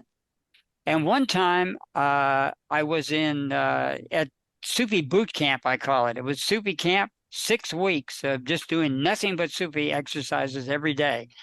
Well, I met a friend named Don there who creates his own reality. He's one of the most amazing people. He's in a nursing home now, so I don't know what his fate is, but he could make money, and create relationships, create anything he wanted to. But he gave me advice on how to rock myself out of the body and have conscious dreaming. And in the dream, Adnan came to me and blew in my, was it the left ear? I don't even remember now, but he blew in my ear hard. And I saw this uh, painting with a lot of type of green in it, luminescent green. So I I went to the morning work. We would start our work at 10 in the morning and do all these exercises. And I saw this painting and I thought, that's the painting of my dream. And so I thought, okay, it was in your dream. You've seen it subliminally all this time and it came into your dream. Big deal. So I forgot about it. In the evening, our Sufi teacher tells us, okay, now instead of doing work, I want you to look at this painting. And I'm going, what? I Wow. said, just look at this painting. So for 2 or 3 hours, we just stared at the painting. And now, after our exercises, we would often be in a semicircle around Adnan, and he had the peculiar ability to roll his eyeballs up in his head and wide open whites, nothing but whites. And he would do kind of a darshan thing where he would move his head slowly back and forth, even slower than I'm doing it here, with his no eyeballs. Well, this time, instead of me sitting like a good Sufi in my yoga position and everything, I leaned forward and asked, "Who are you?" in my mind. And when he would come to me, his eyeballs would come down, he would wink at me, and he did it 3 times. And at that point, I knew Wow. he knows something that I don't know. And later, uh, he wouldn't explain what that was about. But about a decade later, I explained that situation and other things that happened around him. So I had many cosmic experiences with Adnan too, even before I met Adonal Lay. Wow. Wow. That's pretty interesting. Um, He still has that painting as a postcard. His group, he went on cosmic vacation himself now, but his group still uses that postcard as an advertisement for his Sufi group. that's pretty cool. I wanted to touch on longevity too, as it relates to this, because I think that's, you know, a lot of the biohackers are focused on like deep sleep and REM and heart rate variability and hemoglobin A1C and blood glucose and all these metrics. But I think we've talked about it on the show, and you know, women that attribute their old age to, was it chocolate, young men, and I forget the other one. Beatrice Wood. Beatrice, yeah. Vibrant gal knew her. Wow. Well, it seems to me like that's the mind stuff's more important for longevity. I mean, because there's smokers that have lived well into centenarian years, right? That have smoked tobacco daily. And look at Hugh Hefner, look at Warren Buffett, look at Charlie Munger. Charlie Munger's 99. He lives on peanut brittle and aspartame and God knows what else. They have See's candy. Warren Buffett brags about getting 25% of his calories from the high fructose corn syrup in Coca-Cola. 25% of all his calories come from Coca-Cola.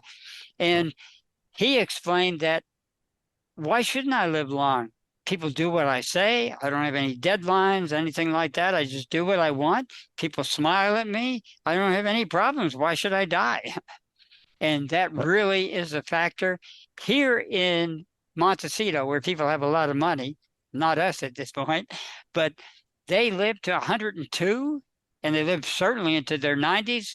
And their live-in butlers and maids, the ones that have permanent security, often they inherit the house, they live into their hundreds too. So it's the people who have deadlines. And the reason now you have to pay your insurance every 6 months instead of every month, they want to put stress on you, and licenses, certificates, checkups. I mean, it goes on, which you have to get. Pilot's license, automobile license, motorcycle license, bicycle license, on and on. These things kill people because in normal life, if they had a choice, they wouldn't go do this, but they take it normal. Okay, it's time to go get my driver's license renewed, time to get my vehicle checked, time to get my smog checked, time to do this, time to do that. Where does your time go? Pretty soon, people's unconscious say, this is no way to live. We're out of here. And then you go.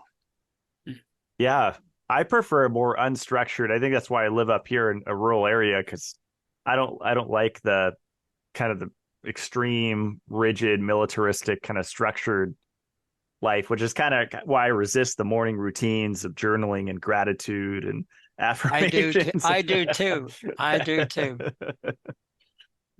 Yeah. I mean, we eat breakfast, drink coffee, walk around, after breakfast, do a little walk. That's like the extent of the rigidity. And then it's just, I prefer to leave it open. And I don't know. Yeah. The stress aspect that we mentioned at the beginning, that's really important to keep that low. And I don't know, maybe some people are less stressed with having like a rigid program, I'd imagine. So many people do it.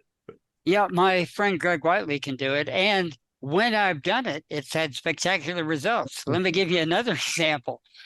I always got a place where I paid very low rent. And then I would go out for 2 or 3 weeks and make several thousands of dollars doing workshops and sessions, and then come back and just hang out, call in on call shows and all that kind of thing, hang out at the swimming pool, not do anything but just hang out. Well, I found myself running out of money. It just wasn't working. So Greg Whiteley flew me up to Idaho. I helped him with fell trees so he could get his new buildings and his property up there. And I told him, I'm going to do affirmations. And he said, yeah, I've heard this before. I said, this time I really am going to do them. So I did them 15 times. I did it regularly, every day for a month. And the money was running out.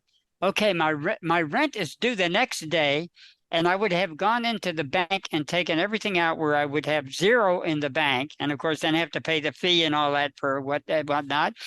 When I get a phone call, and it's a Swami that I met, a very unusual Swami who only took topless dancers as students, and he said, I have a problem, I must see you. And he said, where are you? I said, I'm in Tucson.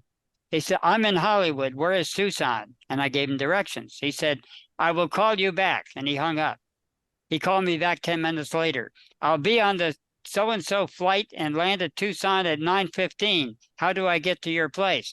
Well, if you're willing to do that, I have a roommate here that'll drive and we'll pick you up. So he did. My landlord fixed a room for him because he figured he's going to be worked on, stay overnight, and then leave. He said, let's get busy right away. He had me work on him all night. And he insisted on paying me by the hour. $75 an hour is what I charged then, all night. And he figured it to the minute, gave me the money. And now I had 3 times my rent to pay overnight. And then he said, I said, well, you want to go to sleep now? Call me a cab. I'm going back to Hollywood. And he went back to Hollywood. And here I was richer. Then he drove 2 weeks later and with some students of his, the topless dancers, and I worked on all of them and got another $1,000. Then I went up north and made $3,000 or $4,000 on a workshop that just materialized out of nowhere. I ended up in Denver and came back, bucks up, $6,000 out of nowhere due to that and due to this Swami. And later, when I was running out of money, the Swami called me again. The same thing happened. So what is that about? And I happened to be driving by his place in Malibu. He follows Bob Dylan and protects him. But Bob Dylan doesn't have a clue that the Swami is protecting Bob Dylan with all his topless dancers. It's really weird. I went to his house the second time, and the fire had burned up right to their property line. You could see the scorch line. His house was totally unharmed. Wow. So this guy really was a Swami. Wow. And has played a strong, though I've lost track of him now, he's played a strong part in my life. Well, yeah, the money stuff, the money aspect of all this, of the mind power is so interesting. Because that's what I have experience with. Because before I got into health, I think this was like 2006, I found Zeitgeist, that documentary, and my sensei, actually, Aikido sensei, introduced me to that. And it was really anti-money. You know, it's like, it promoted, was it the Ubuntu movement, or there was that one movement of going to bartering system. Can't remember the name of it. Jacques Fresco, he was creating this like system. But I just started to hate money, and I would tell my whole family, you know, every day at dinner, it's about to collapse, you know, money doesn't matter. And I was just getting broker and broker and broker. And then one day when I was at rock bottom and working 3 jobs and going to school and just feeling kind of stressed, said I should probably change my mindset about money because I can't keep up with this. And that was when I started making more. Because if you're helping people, my mentality is, then it's okay. If you're not helping people and your goal is to make money, I don't think that's okay. Yeah, I think I have no problem with millionaires. And it's when people get into the billions where they're taking the money that about 10,000 other people would earn. There's a problem with capitalism. Theodore Roosevelt came and busted that up. Now we're worse off than we were at the time of Theodore Roosevelt, you know, with people having money. But money, as my friend Greg Whiteley said, it makes you live, but you slip between the cracks with it. Like he said, I could use affirmations to be one of those billionaires, but it's impractical. I can't do my spiritual work by doing that. So I make just enough to clear everything. He told me, you have figured out how to survive, but you haven't figured out how to thrive yet. Like you can hitchhike any place you want to go or get a ride there miraculously manifest, which has happened many times, but you don't go international. So you're not flying to these places. And he says, that's your next step to do that. And believe me, I met a guy who hitchhiked on airplanes. Wow. He was a pilot himself, and he just would go to any airport and say, I need a ride. And people just pop him in his private plane and take him any place he wanted to go. And wow. I could go any place in the country and survive. I've come into a town with no money or $5 and had a job the next night. So that's happened to me so many times, but that's called survival. But getting the money to get above and get a place and things of that nature, that I've foolishly thrown my money away because I wanted to stay at the survival level instead of the thrival level. Well, that's a good point, though, about the balance with this being able to do the spiritual work. because I noticed that too. If I get super busy, like yesterday, it's just calls and emails and interacting with people all day long. I don't have time to just go out and stare at trees and walk around in Right. nature and kind of calm the mind and distill it. It doesn't feel balanced, especially if that goes on consecutive days in a row. So it's a good Yeah, we're point. losing our analog lifestyle. Right. We're selling it out to digital. And Right. I attempt to get out more too, because making a living on the internet, you're Mhm. always answering questions and selling books and things like that. So we lately, especially with the refrigerator being out, we haven't got much sun or been out that much. But it really is important. Uh, though I don't agree with Jack Cruz on a lot of things, I think he's absolutely right that 3 hours a day should be the minimum that a person is outside, even if it's at night or day or whatever. They should be outside for at least 3 hours. Yeah. But interesting story about being outside. So I've been wanting, even though it's getting into the 40s at night here, it's starting to get cold, like mid 40s kind of, just pretty chilly.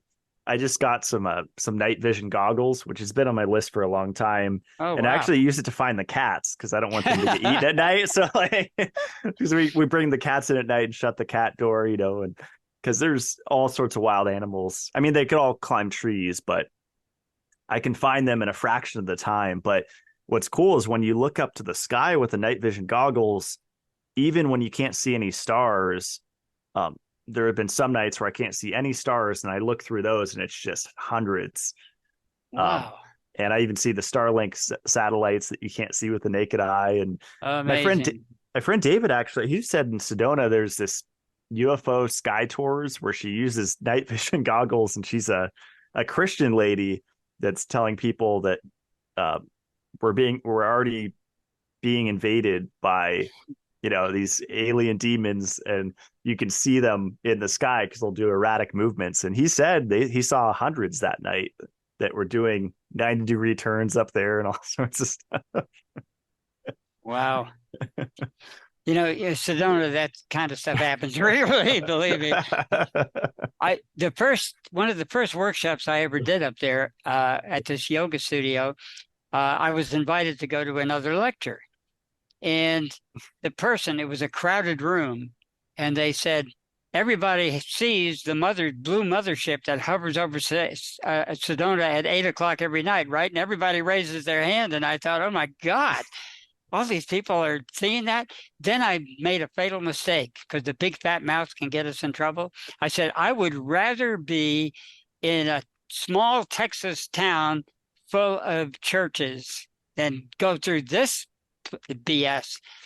I ended up there. I ended up in Kilgore, Texas, a town that brags it had more churches than any other small town. And Wow. there I was stuck there for 3 or 4 or 5 years, I forget. And I Wow. regretted what I'd said because I realized I'd created my reality. It's funny because up in North Idaho, it's heavily Christian territory, compared to Southern California, where there's a yoga studio in every block pretty much, especially if we're talking about La Jolla or places like that. Definitely. And I would prefer the churches just because it seems like those people seem to have, I don't know, more, I don't know what the word is, just uh, less able to snap or less prone to snapping. And that's what my personal experience has been, because the Christians, they have their 10 commandments, right? They're going to go by. So, they're probably not going to kill you. Whereas someone down in Southern California, you don't know. No. Gurdjieff called the country people the Abbatals was his name. It meant where you had the real part of you, but when people get educated, I use that in quotation marks, they get a layer over that leads them away from common sense, because the Abba Vital uses common sense, while the intellect doesn't always use common sense. Every once in a while, we listen to Scott Adams, the creator of Dilbert, and we listen to him because he talks about reason. But sometimes his reason leads him to the most ridiculous places where we slap our foreheads that he could actually come to such a conclusion. So the intellect can be very misleading. You have to have the common sense and be able to go to that stable level and then use your intellect correctly as a subdivision, not as your major thing. As Swami Nitty Gritty put it, you need to learn to camerize. When you camerize, the reality is there. But we computerize, and then we can lay anything and any special effect we want over the environment. And pretty soon we're living what we in the metaverse. Before it ever got invented, we were in the metaverse. That's true. Yeah, that's a good point. Now we have the Apple goggles coming. Have you seen those? Yes. Yeah, David Icke was right. They're going to, but the thing is, people are voluntarily carrying their phones around. We deliberately don't. We bring a phone, but we leave it off, and we leave it for emergencies whenever we leave. And the phone is almost never on. We stick to computers, no Wi-Fi and all of that. And there's a level of reality. My friend Christina Ponso, who, by the way, was partly involved in the Neuroform with Patrick Timpone because she lived in the same neighborhood as a child, and her mother knew Patrick. But she's down in Yulapa, Mexico, so she used shortwave. But then once they got the towers in, she's now on internet, and I can communicate with her. Before we used to joke, I had to send a letter by burro to get down to Yulapa and back again. Did you mean Flanagan with the neurophone, or? Yep. Okay. Yeah, he went to school in Houston, and actually Bel Air, a suburb, and Christina Ponso was raised there, and her mother was Patrick's teacher, I believe, in some way. And somehow he got the idea from something that either her mother or Christina said. I have to ask her the story. She just told me that recently. And Patrick Flanagan.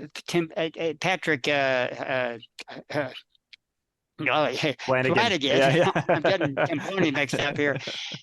He came to the metaphysical bookstore I measured. So see, I was into woo-woo even back then. And he rented an office above us. And he was with an actress then who was a Gurdjieffian, and she was about a foot and a half taller than Patrick was, because Patrick was a short guy, 5'3" or 4 or 5, something like that. And anyway, he rented that office from us for about, I guess, a couple of months. So wow. I knew Patrick really well. And then he was on a show called The Sulfur Hour. I didn't take any sulfur supplements, but I don't think they're very helpful. But I was on the show with these guys for a while, and Patrick at one time called in every week. So it was kind of fun reconnecting with him again. He was an amazing guy. I was really bummed I never got to meet him because he was coming out with a Neo neurophone, and I think that was my first trip to Sedona. It was to like a hotel, release party. And the funniest story, I was there with my good friend David, and they were serving wine, and I think Patrick had just fallen, so he was on a Zoom call. He couldn't be there in person. He had the accident. This is shortly before he passed. Yeah. And the whole room's doing ohms to him. So we're doing big, long ohms, and we all have our eyes shut. And then the guy holding the wine catches eyes with my friend David. And my friend David was kind of a partier back then. And so he said, yeah, fill me up. And so during the ohms, he's like refilling his wine glass and drinking the wine. Just kind of a surreal experience. Yeah, Patrick lived in, then he moved to Cornville, where a friend of mine lived. And then he moved to Cottonwood, I think, at the end there, on the way out from Sedona, because the rents got really ridiculous there at one time. Yeah. And he was friends with, I think, Nick Edwards, the pyramids guy, which, I think he was going to all the conferences selling the pyramids. Yeah. When I worked at that metaphysical bookstore, we brought all those people in, so I knew all the names of the people at that time. Now I'm out of sync with them, but at that time, anyone coming into Houston would come to our metaphysical bookstore to get hooked up, either at the giant pyramid church or at our upstairs in our bookstore. I even saw an exorcism where the person died. We had to close up the store, and it never made the papers. He jumped. This fat guy, about 20 years old, obviously a little bent, insisted he wanted to be exorcised. So the local psychic, I won't mention her name because Yeah. she had national notoriety back then, but she decided, hey, I'm going to do an exorcism. So she bought the white robe and the sword. She turned around to the angel of the north, and suddenly the fat guy got off the table, made a flying leap, just unbelievable force to go through a small window, closed windows, glass and all. And his father is walking up to the store and he lands at his feet. Well, he Wow. was going to sue us and everything. It never made the paper. We just closed the store down and went to an apartment and did a strategy. And when people say something awful happened here, we heard, no, nothing happened here. We just took the day off. We did something, and it never made the newspapers. But so I saw some legitimate psychics. I went to healing seances. There were probably 90% of them were fakes, but the 10%, Sean Harabont, I don't know if you've heard of him. He was the real deal. I had readings from him, and he told me things that were going to happen to my buddy 5 years later that happened. So, Wow. I miss the thing I miss about California is going to little psychic trainings. Like I used to go to a little group thing where, it'd be 10 people and we'd practice little mind tricks with each other. And I feel like that really exponentially accelerated my abilities with that stuff. Just doing it even once every couple weeks. It's really interesting how that works. Just putting more attention on it. when I worked at a metaphysical, at a psychedelic nightclub, I was into drugs. And I got into this song, Pleased to Meet You, Hope You've Guessed My Name. What's confusing you is the nature of my game. Well, that last phrase can be taken two ways. So this stuck in me with the drugs or whatever. And then I became attracted to this woman who had a picture of her with the devil. And so I became concerned that my timing went with this too. Well, I met a drummer. We had a DJ with a drummer, and a replacement drummer came, and he told me, "You're an Aquarian. You'll get over this. This is something." And he belonged to a group of metaphysicians who projected on a blank screen their thoughts so the other people could read it off the screen. And I never saw evidence of that, but he swore it was true. And since then, hanging around with swamis, I have seen stuff like that. So at that Wow. point, I had never really seen a demonstration of mind over matter. But since then, I have. Wow. Wow. Well, we have a lot of questions, Adam. I don't know how long it's going to take. Do you want to start chipping away at them? Yeah, let's start chipping away. Couple of good ones from my friend John. Ways to snap yourself out of a funk. I guess you could take that anyway, I guess emotionally or I think, that's where Tony Robbins actually comes in with some good advice. You change your body language and you change your attitude. And also, it's important to find out why you're in the funk. And many people don't know. That's where, if you learn to mind hacking, that ends it. Then you know exactly where the funk comes. But if you don't, you yawn and stretch, you get sunlight. I used to get out of a funk by just jumping in the Pacific. And I would wonder, why didn't I do this 2 hours ago? I feel so good now. How can you not feel good in cold water with waves breaking on you? So mind hacking is the best way. It takes two people. You teach someone to do it, then they mind hack you and you mind hack them. But if you can't do that, then use as much reasoning and figure out what your heart's desire is. What are you missing in life? We get so used to living a life that we begin to accept it. Oh, I'm having fun. And actually, if you do even simple muscle testing, the person is not having fun. They're having a very attenuated version of it because they didn't become an astronaut, they didn't become a heart surgeon, they didn't become a superhero, and then they wonder why they're depressed. And that's a start in how to get rid of funks. Hmm. That's great. Um, what about overcoming bad habits? My friend Greg Whiteley has the advice on that. People would ask him how to stop smoking. He said, take the cigarette, put it in the ashtray, put it out, and walk away. What else can you say? That was his attitude. But otherwise, you do affirmations about what's missing in your life, and those things start to change at that point. You can also do acupuncture, but a lot of acupuncture is actually mind hacking. Nothing really happens. There are different forms of acupuncture. Obviously, there is an energy body, but most American acupuncturists don't know exactly what that is or how to work it. So it's usually a placebo effect or an actual cure because the person's mind believes it. Hmm. So doing different things. In the movie, what was it called with George Burns about God? Oh God, wasn't it called Oh God? It- Yeah. he comes in and appears to John Denver in the bathroom, and he said, keep on shaving.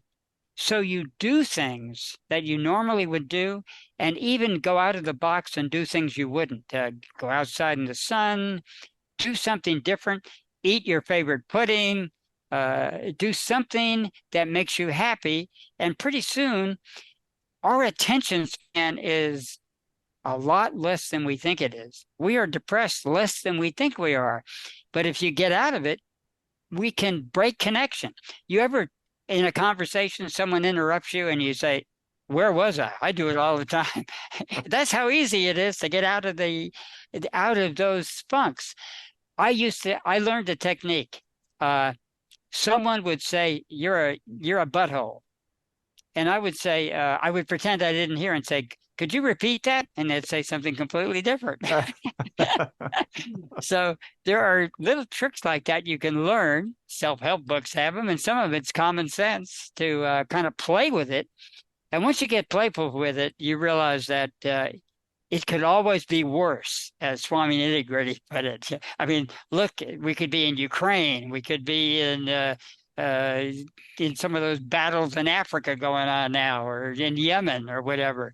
And here we are complaining about the government that makes us stay home or something, or Yeah. wear a mask. It could First be a world lot problems, right? worse. Right. That's a good point. Um, what are your thoughts on telekinesis? Yeah, it definitely, and I wrote a blog about that. I met a guy when we closed down the metaphysical bookstore. I convinced the owner to keeping the upstairs open, and I lived there, and I sold books. Well, I'd keep it open till midnight since I was in charge. What the heck? A guy wanders in when I'm doing a session on someone in the other room, and I said, uh, he told me that he was a physicist and his wife was a tarot reader, and he thought it was all junk. Well, one day he looked at a mobile in his office and he was able to control it this way and that way. And then he got Oh, fascinated by it. So he said he now taught psychic self-defense. So I said, I'm working on a friend named Wendy in the other room. You want to come and we'll show each other? And I, with my big ego, thought I'm going to show him up with applied kinesiology and mind hacking and all. So of course I set him up. I said, "You first. Show me what you got," basically. And I thought he's going to be a miserable failure. Well, I was surprised. He goes over to Wendy and kicks her left leg and says, "What's wrong with this foot?" Yeah, that's what I'm here for. It's been hurting me. Then he walked around her in a counterclockwise direction and said, "How long you been wearing that ring?" Uh, it's funny. It's my ex-husband's, and I just started putting it on last week. When'd your pain start? Last week at the same time. Then he walked around. And he said, "What's wrong with the shoulder?" And yeah, that's the other problem I'm here for. They said, "Take off that necklace and that'll go away." And then he said, "Your turn." And I was flummoxed because she did that and her pains all went away. And so anything wow. I showed was like anticlimactic after that. So that guy, I later found out a good friend of mine took psychic self-defense from him, and he was the real deal. I mean, there was no doubting about it after that. And Wow. so, yes, I believe in it. And I've seen other examples where Adana Lay uh, and Adnan Sarhan, Master Wu Dan Chen, and a rabbi named Michael Shapiro was able to do the same type of things. So, Wow. yes, telekinesis, I've seen it, I've Yeah. experienced it, and even accidentally have done it a couple of times. Yeah, I accidentally did it once and it was scary because I thought it was a ghost or something, but now I'm pretty sure it was myself. Yeah, it definitely exists without a doubt. Yeah, Wow. What about telepathy? Thoughts on that?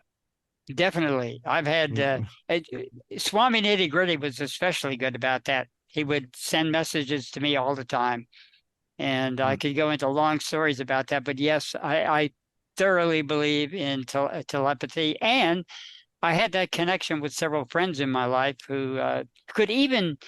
One person was kind of a demented wizard. I won't mention his name. He was a good buddy of mine. We're on the outs right now, but he's basically a good guy. But he was a bit impish because one time I came to a corner where I lived. He was the passenger, and I'm driving, and someone cut me off. And I said, "This corner is arranged bad. It always, someone always cuts me off." "No, it's you. You attract that." And I started arguing. "I do not. This only happens at this corner, never happened anywhere else. We get on a short stretch of freeway. We get off at this other exit." I said, "For instance, it's never happened at this corner." He said, "It will today." And I said, "Huh." So I pull up to the corner. I stop. Another car stops. I start to go. And suddenly that car goes "Eeet," right in front of me. And I miss him by mere inches. And he just crosses his arms and he looks like, like, "Huh, I told you." And he did that to me quite a few times. wow. Wow. So another time he's driving at 100 miles an hour in Houston. And I think to myself, I wish a police car would come because he's risking our lives. Suddenly, three police cars appear in a row and he slows down and he looks at me and said, "You did that. Stop it." So, The- yeah, it exists. with the Don Olay, was it because there's different ways to think about telepathy. Like, was it conscious, where you're consciously sending messages back and forth, or was he able to pick up on your thoughts that you weren't consciously sending out or Yeah, he would transmitting? do it subtly. Like Okay. here's a perfect example. At one time, 3 o'clock in the morning was very important to him, and he would only initiate if it rained. Well, one time at 3 in the morning, rain hit my roof, and I went to the phone and held it. And then it rang. And I said, "Hello, Adamo." He said, "Yeah, I'm here. Could you come and get me?" So I would go into town and lead him into the mobile home park where he stayed with me. And the next time he came, 3 months, he would come every 3 months. 3 months later, rain hits the roof at 3 o'clock, and I go to the phone, and it's him again. But this time he brought a friend of ours, a mutual friend named Ginger. And she said, "Are you doing something to get him here at a certain time?" I said, "Well, yes, I am." He said, because he always would drive 60 miles an hour. He said it was to get in a delta brainwave. He drove like a bat out of hell. And I don't think you should be doing that. I said, "Okay, I won't." So next time I didn't, nothing happened. But then my mother got cancer, and I wanted her to kind of have an example. So I said, "He's going to be here." I had a kind of a message that came from him. I don't know how it came. It came by synchronicity. "He's going to be here a day early on Friday, and he'll bring the rain," I said. And my mother said, "He called and said he's coming Saturday. Why would he come Friday?"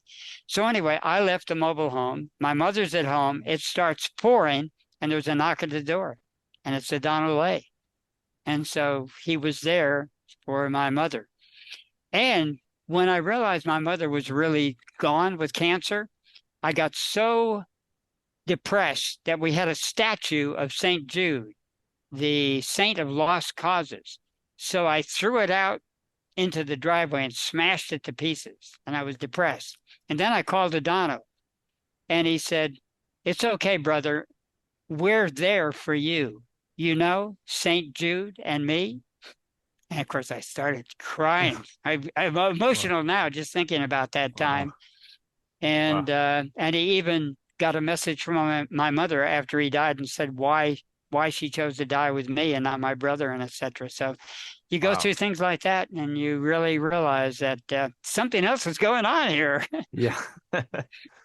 Yeah, and speaking of rain, I think you guys went through there was a massive storm like a month or two ago down there, and you were saying you guys did the was it the rain song or something? It's called the Elemental Song, and we empathize with the farmers here, they were going to bill them for the water out of their own wells. They were going to do all these things, and they were going to make the local farmers go bust. So Vibrant Gal and I decided, let's do the Elemental Song and see if we can help them. So we did it, and we immediately got a little thunderstorm and some rain the first day. And then it started raining. It didn't the whole season. Suddenly it rained and rained and rained and rained so much that there was almost no sunshine till golly, April, May, something like that, before it finally let up. And it's still we're getting rain. So the Elemental Song was something I learned from Adano, that he said only use in emergencies. And virtually I had examples where I was under danger from the weather and it saved my butt. So it happened so many times that this was the biggest time. We basically made a climate change instead of, we just wanted to save the farmers, and it actually flooded some of the farmers actually, but then it also rained steadily. And anyway, we haven't been doing it this year, but seems to be still hanging on. I don't know if it's us, and this could be just a coincidence. It could be a synchronicity. Who knows what it is? Well, But I yeah, think shortly after we left California, there was like was it a typhoon or a hurricane warning in San Diego? That yep. was pretty recent, and there hadn't been one in decades, I think. It's kind of 84 years. wow. 84 years. Yep. Uh, So so I don't know if we can take credit for that because we haven't been doing it this year, but we were happy to see that kind of rain. And we only got a couple of drops here, but Palm Springs was flooded. There were floods all throughout California. My brother in Nevada got kind of flooded too. And it went right up all the way to, it's actually into Idaho, I think it went, but by then it was pretty much gone. mm-hmm. What about remote viewing? Thoughts or experiences on that? I think it's possible. I've had kind of astral projection things. I'm not very good at it myself. I've had friends that are good. Donald Lake could tell things at a distance. Definitely, he proved it to me many times. One time we went down to the beach in Galveston, and we saw, I forget what had happened. Something unusual happened down there. So when we got back, he said, "Yeah, you had that experience down there, didn't you? How do you know that?" "Oh, I heard it on the radio." And then someone said, "Wait a minute, you don't have a radio."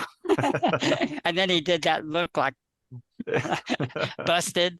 Yeah, he knew stuff and could tell things from a distance. And even here's a perfect example with Greg Whiteley. Before Greg Whiteley did Affirmations, he had a lot of problems. And one point, he he really needed a dono for something, and he was in Beaumont, Texas. Well, how was he going to get to Adano? He was in his apartment in Beaumont. Adano was driving through to the East Coast, and he happened to meet one of Greg's best friends at the time at the gas station. So he asked him, "What's Greg's address?" And totally unexpected, he went to Greg's house. And so Greg cried out, "Adano, Adano," knock, knock, knock. Adano's at the door. Wow. So Interesting. I used to try it in the sensory deprivation tank. I just figured that was the perfect time to experiment with remote viewing, pitch black, no distractions. And I was never successful, but I imagine if I kept at it, it'd probably happen. But really interesting. I mean, people have claimed to go under, Area 51 to see what's going on there. My dad worked at a film store, like a video rental store. I think it was before I was born, and his coworker logged supposedly his remote viewing experiences with extraterrestrials and going to different planets and moons and stuff. I don't know how to verify stuff like that, though. I mean, a lot of it probably can't, right? I think most of it we fantasize, but it's hard to say what is the real and what is the unreal, because Mhm. we're here without an instruction manual, and what do we really know? It could be Right. all be a trick, you know. Right. I've just seen too much of that synchronicity things, and obviously when you're in a meditative state, or even in a hyperbaric chamber or sensory deprivation tank, you do have experiences. Adonal Lace put it this way: the mind can't stand blank. When you go blank into a delta state, something will imprint on you to make you be here. Otherwise, you feel you're not here. And in the delta, when people get to a delta state, which, by the way, Patrick actually was starting to get to. If Mm. you look at his shows, you'll see him do this when he asks questions, and Mm. he doesn't Yeah. even notice it himself. Well, one time he went to a sleep lab because he couldn't sleep, and they said, "You're in delta. We can help you get back to theta and alpha." And I told him, "No, you're in delta. It's a non-breakdown state. Don't let him do that to you." Wow. So then he laughed about it. But on the last show, I think is where I said, "Do you notice you close your eyes? That's delta. I can feel it." Darshan is a very real thing that certain masters and Sufis and whatever can give, and you feel the frequency come to you, and you know it right away. So that's one thing Patrick had. Whatever his other karma was, whether he was into flat Earth or whatever, he had that. He had Wow. Delta, and when he would close his eyes, I'd get the buzz. Wow. I always look in the distance. Maybe I'm just trying to enjoy the tree line when I ask questions. Now that's a theta a trick I learned accidentally. When I was at Sufi camp with Adnan Sarhan, one day he said, "You go out in the woods and look at a tree all day." So I went out, positioned myself, and I defocused my eyes. And lo and behold, I went into another mode of reality, and I sobbed for a half hour. It was so profound. So I learned how to defocus my eyes from that. And fast forward, when I went to a silent retreat with a Rabbi Michael Shapiro, and he said, "Silence, we're going to do silence." So just before we started, I was showing my girlfriend, who I came down with, how to defocus your eyes. And the next morning, I had a library book. Instead of going to the meeting with the rest, I'm in my library book in my car and reading it, and it's about defocusing your eyes. So I was really excited. I put the book down. I'm late. I run up, and they said, "We're expecting you." My girlfriend had saved a space for me in the front. So I got to the front row, and what has Michael Shapiro said? "I'm telling you to do this. You don't have to do it, but you'll find you get benefits. Defocus your eyes." Most people are in predator vision, but if you defocus your eyes, do that for the entire silent retreat of 3 days. And of course, wow, I just was reading about it, and I was just showing my girlfriend before that how to do it. And so it was easy for me. And eventually you can defocus even when there's geometry around. But it's best to have like a tree that takes up your whole vision, where it's almost like a Rorschach test. Mhm. And when you go into that theta state, it's like, woof. It's I can't explain it. You have to do it to understand. And that's a theta brainwave, not a delta, but theta has a lot of psychic powers involved with it, and it's a good place to be. Wow. Which is the one where time slows down? Is that alpha or Actually, theta will usually do that, and delta can make it stop. wow? And I've been under the theta state under LSD, where I stopped time, or thought I had it. The night seemed to last forever. It's well known that certain drugs speed up time and certain ones slow down time. And they've done numerous tests on giving a person the drug and telling them, "Tell us when an hour goes by." And that's been proven. That the book is called Winston Churchill's Afternoon Nap. and it has the best explanation of those experiences that I've ever seen, Wow. including how to overlay two realities at the same time. And the name of that, Ornette Coleman did it as a musician, where you could make two instruments out of one. They did it in the Middle Ages in like Mozart's time. I forget who was doing it. And it's very real that you can distort time in various ways. And usually a theta brainwave is involved in that. Do you think caffeine slows down or speeds up time? I have to think about that. I know it changes realities. It definitely makes you feel up. But then again, how much of that is mind over matter? One time I used to take coffee and mix maple syrup in it and with cocoa. So I drank it and something was terribly wrong. I was getting high. Why would the caffeine bother me with 3 zips? Then I looked closely. I hadn't put any coffee in it. It was just cocoa and maple syrup. And I thought, I actually was high as a kite. Now I'm not, now that I know it's no coffee in it. How did I do that? And of course I knew how I do it. The mind can do that. But you have to thoroughly believe. To walk on water like Peter Sellers did in the movie Being There, you have to thoroughly believe it. And when people say, I believe it, but they don't know it for sure, then they can't do it. But when they totally believe something, then reality can actually change and physical matter can actually change. Wow. Yeah, I think the thing I've tried to do the most was teleportation, because that sounds like the most practical ability, but I was never successful. I had girlfriends that I tried to have astral sex. Never worked.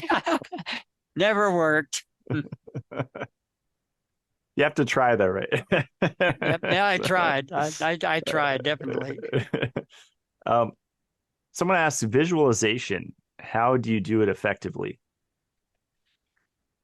In our age of movies and internet, it was a lot easier when I was growing up with radio.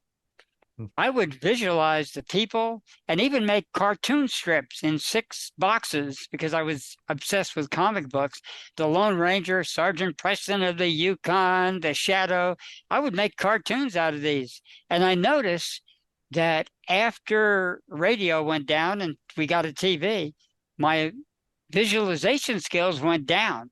So practice is one of the things. You practice it, and sometimes you look at something and you try to duplicate it. Children, up to the age they learn language, have eidetic memory. It means that they can look at a scene, close their eyes, and then look at that scene in their mind and pick out every detail. They don't have to remember it in piecemeal ways. So the trick has to do with eye training. One of the greatest mathematical wizards of all time lived in San Diego. They did a brain scan of him, and the part of the brain responsible for that was not involved. His eyes were. They found out he was doing it with his eyes. And I met a man, an optometrist, who taught me behavioral optometry. He was hired by the military to do what Danny DeVito did in the movie, where he took these retarded soldiers and educated them, but he just gave them eye movements, and they all passed the test after that. So my friend Sarita Young was in Hollywood. She was living a good lifestyle then, and her daughter was a D student. So I did this eye test where you move back and forth, and her eyes jumped. There was no continuity between both. So I said, you could do Educate, you could do these other treatments, but you got the money. Find yourself a behavioral optometrist and you'll change that. She did. I got to visit the behavioral optometrist, was my benefit out of it. And the D student went to a perpetual A student through the 9th grade, the 10th grade, the 11th grade, the 12th grade, and college. And she's a screenwriter who does something in Hollywood these days. And it changed her education thoroughly by just changing her eye vision. Educate, brain gym, these are techniques that do that, but behavioral optometry, they've got it beat. They can make a very intelligent person out of a numbskull. Wow. Because the eyes are directly, I mean, they're a part of your Directly brain, right? involved in learning. And Right. you probably know that we have we have our memory. Most people, some people are wired differently. Most people remember to the left, imagine to the right, Mm. visually, sonically, it's the same way on the side, and downward to the right, you have grounding potential. You're a good surfer and things like that. Mm. And to the other side, it's the, what do they call it? Internal dialogue. And those things are NLP worked out, are very accurate. I use them myself. I can often tell if a person's lying. Politicians always say something that's a memory and it's totally fictional. So you can use it for various persons, various reasons. It's often abused, though, to sell people things by Right. matching NLP skills. That's my gripe against it. Otherwise, it's a good system. Yeah. Yeah. It's great to use with marketing. Yeah. Has he read When the Body Says No? If so, what are his thoughts? It was good. His second book was lousy. Oh, wait. Now listen, I think I have that mixed up. I've read that one too. I forget what it's about. Remember, I'm almost 2 years older than Joe Biden. I'm lucky to be even having a conversation with you here. There was one called The Body Doesn't Lie by John Diamond. And that was very accurate with Farrah Fawcett Major's photograph where she has that smile, which is really a snarl, and it blows out your muscles. He wrote, that book was gospel, very accurate. And the first thing I saw, Wesley Price's teeth functions were in that book by Diamond. Then he wrote one, he tried to equate it with the chakras and the acupuncture. Totally inaccurate, totally bogus.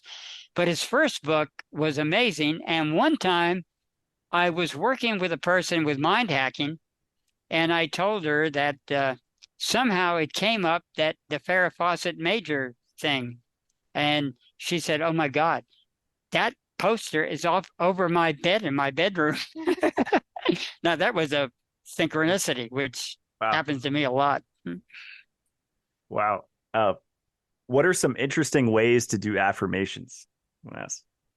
I'll tell you Greg's best way. He realized that although the programming comes from ourselves, we also then start to get it from elsewhere. And we get it basically from three places. Now, Greg didn't come up with this. Leonard Orr and the rebirthing groups actually came up with this. So you approach it by going into the hardware, the things that make you not get what you're getting now. Like, you don't do this to get a car. You do this to fix why you're not getting it. You get into the hardware, not the software. The software should work. So what you do is say, I am a winner. You write that 3 times, but you put your name there. I would write, I, Adam, am a winner. I, Adam, am a winner. I, Adam, am a winner. Now we get programmed by someone says, you're not a winner. So then you write, you, Adam, are a winner. You, Adam, are a winner. You, Adam, are a winner 3 times. Then you read it in the paper. People who are 6'2" and blonde are stupid. Okay. Adam is a winner. Adam is a winner. Adam is a winner. Basically, Adam, he is a winner, is what you're saying. Then the rebirthers had you write 3 more times then. Let me see, 9. No, 1 more time, conclude, I, Adam, am a winner. Greg said it wasn't holding for most people. So he would then write 5 more times, I, Adam, am a winner, I, Adam, am a winner, 5 times. So basically you got 15 times, 3 with the I, 3 with the you, 3 with the he or the she, and then 6 with repeating it. And that's how I got $15,000 one time, and how I attracted the Swami coming to me when I did get motivated enough to do it. But at one point, you can also get it by being in a certain situation. So one time I phoned Greg up on the phone and I said, I fooled myself. By hanging out with you and seeing how you materialize everything, I figured it would rub off at me. And now it's happened again. Uh, I'm with people who have lots of money, but I still don't have any money. He said, don't knock it. It got you to Hawaii for free for 6 times, didn't it? So you can get it in various ways. But another thing, very important, Greg told me the most important affirmation of all. If you don't believe this, affirmations won't work. Write 15 times until your muscle holds and you believe it. At least 1 week it takes. All statements are equally true. If you don't believe that, then someone else's statement that you're stupid is going to hold, or the government saying you're poor or we're in a recession is going to hold. But if your statement is just as powerful, you're on an equal footing with the environment at that point. So that really is a very interesting. Greg, again, has researched this thing continuously and has built an organization out of it where he can travel and do basically anything he wants. And he's done it and proved it to me. And I'm lucky enough to have met him when he was investigating biofeedback, I believe it was, something like that. And I recommended a Donald Lay, and he ended up going to the school with me. And so he sat behind me through the school, and that's how we became friends. And when he started making it big, he brought me along. And he said, it's strange. When you're on the 3rd floor and you go to the 4th floor, you lose the people on the 3rd floor. For some reason, my former friends won't hang out with me. They can't take me who I am. You're one of my only friends that is still with me. And so he appreciated me because I saw him as Greg and not in a certain box. And that way, but he gave me all kinds of benefits. And even at one time, when I came back to Austin, they had a surprise party for me and gave me several $1,000s worth of gifts and clothes. He said, you're a funny guy. You won't take money, but you'll take gifts. What's the difference, He said, I got to give you gifts and you won't take my money. Interesting. This is a fun one. Can you heal complex gut issues by switching your mindset and narrative? Yes, I've done it. In fact, right now I have a gut issue of diarrhea since Patrick went on cosmic vacation. And I think it happened about the time he would have left, not that Monday morning when the show was going to begin. And I've had it since then. But many times I've worked with people who have had gut issues and they've gone away after finding what I call the cognitive trigger event. Something always starts it out. And you see something on television. I saw a comedian one time and he said something. He said, I'll be okay when the fever breaks, meaning that it was if you did something clumsy, you would say that as an excuse. I started saying it and lost my ability to have a fever. And decades later, I was at a restaurant and spilled a glass of water and I said, I'll be okay when the fever breaks. And I listened to myself and I said, oh my God, that's why I haven't had a fever for years. It registered 99 at the most. Wow. No more 102 and 103 like when I was a kid. It went totally away after hearing that on television and being in traumas in my first marriage, whatever. Wow. But wow. That's how our big fat mouth, as Donald calls it, can get us in trouble. How do you solve seasickness and car sickness with the mind? Yeah, again, usually you find the underlying reason. Car sickness almost always has to do with some other event that happened. Like I can give you a specific event of fear of flying. It's often sexual. So I've met people who had an adolescent sex trauma and then they're afraid of flying. They even wrote a book, Fear of Flying, about sex. What do they call it? The 20,000 feet club or something like that. So the things that are involved, you find out who's the matter with you, and that will solve the gut problem. And often gut has to do with nurturing, especially stomach is almost always a mother trauma, and so is money. It's no accident that money and and the stomach goes along with it. Money and mother go along, and people who have M names make money. Ray Kroc, wouldn't make money on Kroc, but he went to McDonald's and made a fortune. Wow. So M, using the word M, actually increases your chances of making money.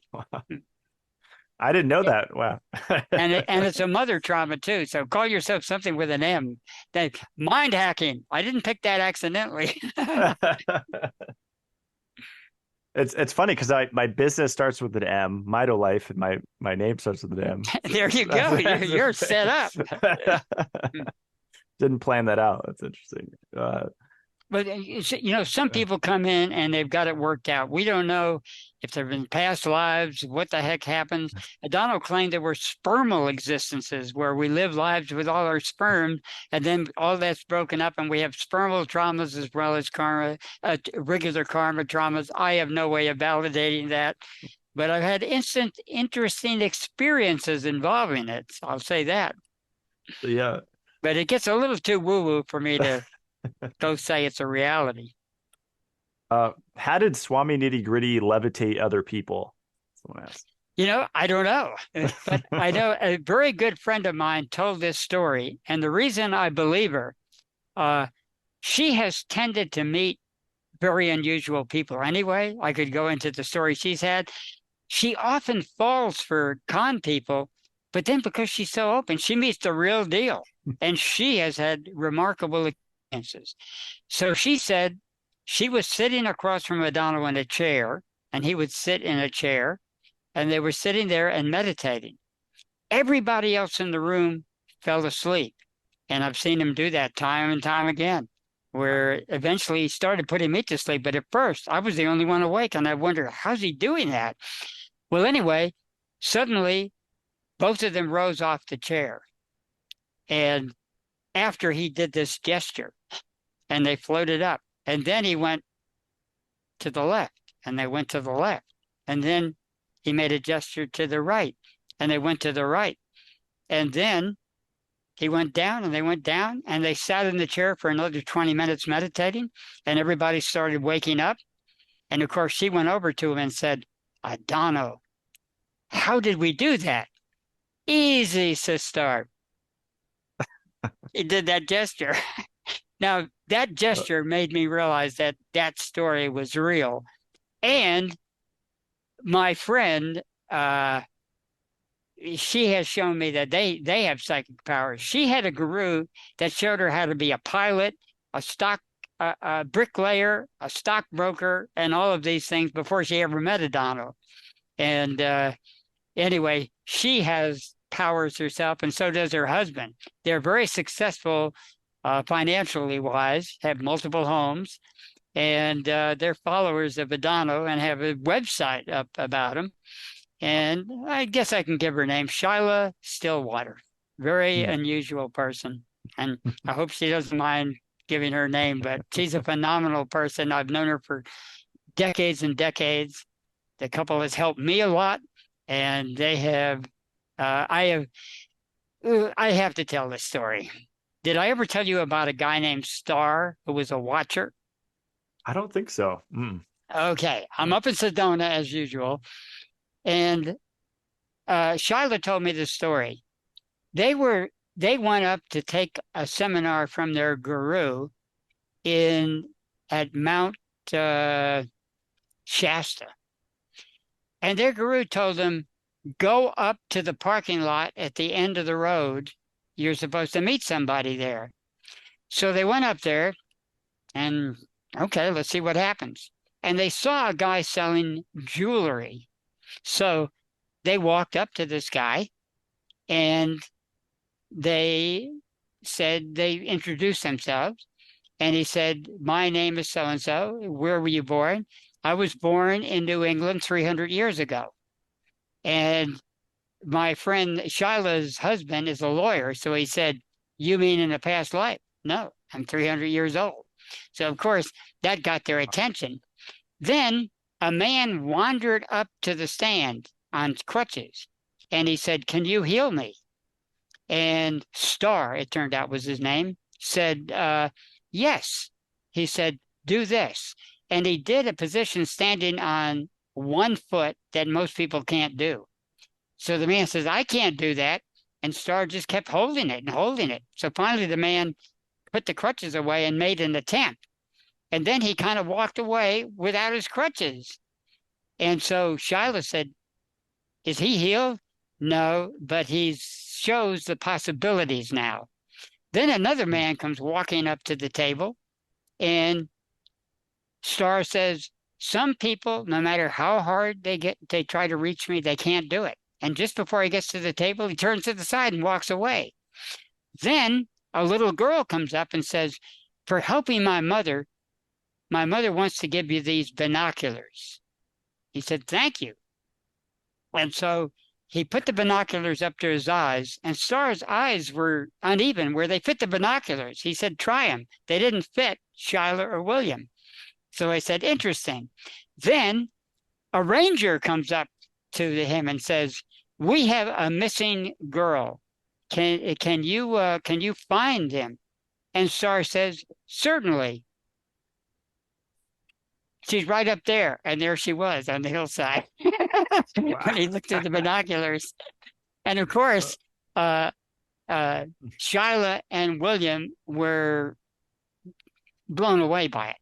They told me about it, and I went to Sedona where they told the story again. And I was with a friend named Kumran Ali, and she said, "Can you tell me how to make money?" And Shyla says, "Sure, but I have to contact him about that and give you the message. He doesn't want to talk to anybody else." So I thought, that's kind of crude. People need healing and everything. She wants more money. So I thought it, but I didn't tell Krumran that. And then we were traveling companions at that time. And so she gets a phone call from Shyla and says, "He wants your email address." He says he's never done that before. He wants the direct contact. So the direct contact comes, and I was a witness. I saw it on the computer screen. He said, "You are looking for the lost tribes of Africa that are in the United States. Go to the Indians he gave an address in Oregon and one in Washington, and they will give you the information you need." And I'm going, wait a minute, she didn't say anything about that. And there it is. So she had been searching. Her obsession was to find the truth about the lost tribes of Africa that came here before slavery. And so she gets excited and writes, "Are you my guru?" And he writes back, "No, I am not your teacher. We are the watchers, and people don't believe we exist, and we prefer it that way." Go figure. And then it continues on from that, but I could go on all day. There's other questions, but that's the kind of reality I've lived in. Wow. And my friends are a lot more psychic than I am. I'm kind of like a recorder. Take notes. That's pretty incredible. Has he studied Neville or Florence Shinn? My co-author of Yes, No, Maybe, Marcella Von Harding, claims that a lot of her being a multimillionaire and her daughter and her son being a multimillionaire has to do with Neville, that she started every day with Neville. So I have read a little. It's, again, hard for me to read. I can't get on to anything. It's like the Course in Miracles. I just don't get anything out of it. But obviously it works for some people. And my friend Sarita Young went to Hawaii and happened to mention Neville, and a person gave an unpublished manuscript to her, which of course she passed on to Marcella Von Harding. So Marcella Von Harding has had, she's lived the lifestyle of belief, affirmations, and they certainly have worked for her. Wow. A fun one here. Can you meditate into another dimension? I think you can. I think there are other dimensions. They're in the mind, though, so you're not going to find them out there, but they're in there. And this is one of those dimensions. Carl Jung even said that in the dream, you are in a reality, and here you're in another reality. People take either one of those as being fixed realities, like they actually exist. One of my favorite movies about dreams is with Leonardo DiCaprio, Inception. Have you seen that? Oh, yeah. Whoa. The whole thing, I won't give the spoiler, but let's just say the whole thing might have been a dream if you read the reviews after you see the movie. It was a brilliant movie. It's a great one. Yeah. His thoughts on German new medicine. I forget if I've asked you that in one of our previous shows, but we can do it again. I'm a dissenter on that. I believe that the mind controls things, but I don't believe there are any lesions in the brain or any necessity to have a CAT scan and expose yourself to all these rads of radiation to find something that doesn't exist. Those have been proven to be artifacts, but the idea that the mind creates our reality, I thoroughly agree with that. It's just that it's a lot more simpler than that. Get a person down and do this. And there might be another, if someone else comes up with a better method, I'll be there. Right now, this is the most authoritative way. And reading body language, when I talk to people, I see their unconscious conversation too. I see their traumas because I can't unsee them. Once you see them, and Donald Lay taught me how to find them, I see the cheek will go up. One eye even will be lower than the other, different things. You see things about people, and we all are stuck in those things. And believe me, I have many traumas myself that I'm working through. Yeah. Well, hopefully I don't have too many. You probably saw more when I was in our last interview when I was in California. I was pretty stressed out. It can do it. They tend to come out even before that, but when we're under stress, then they come. My friend Carol Crosby, who got liver cancer, when she would come to my workshops and I'd use her as a model, she was so flexible. It took me 20, 30 minutes to find something that would usually take 3 to 5 to 10 minutes at the most. And when I would find them, she'd say, okay, we're done. And I know she just didn't want her stuff out there. But she was so flexible, she couldn't sit in a chair like a normal human being. Her head would be down, her feet would be up, she'd be sideways, all that kind of thing. When her mother died, I could find her right foot trauma immediately. Within less than a minute was there. And I believe her cancer eventually had to do with not being able to accept the fact that her mother died. So very dear friend of mine, and I just saw it happen. Well, you mentioned radiation, and I think earlier I wanted to ask you about EMFs because, we have the Wi-Fi on a timer to go off in the middle of the night and basic stuff, not holding the phone to my head or putting it in my pocket. But beyond that, I don't really overthink EMFs, and I just think that's, the stress of worrying about them. I think that is a mind over matter thing. And like tomorrow I'm going on a plane for my mom's birthday, and I usually walk through the scanner and I just visualize that I'm protected. Sometimes I'll opt out if I feel like it, but do you think we could protect ourselves from that? I think we can. Yeah, I think we can. And also, I think even Wi-Fi is minor. Sometimes the electricity in your house can be even more if you're sleeping with your head against a socket, and mine. And there's other things.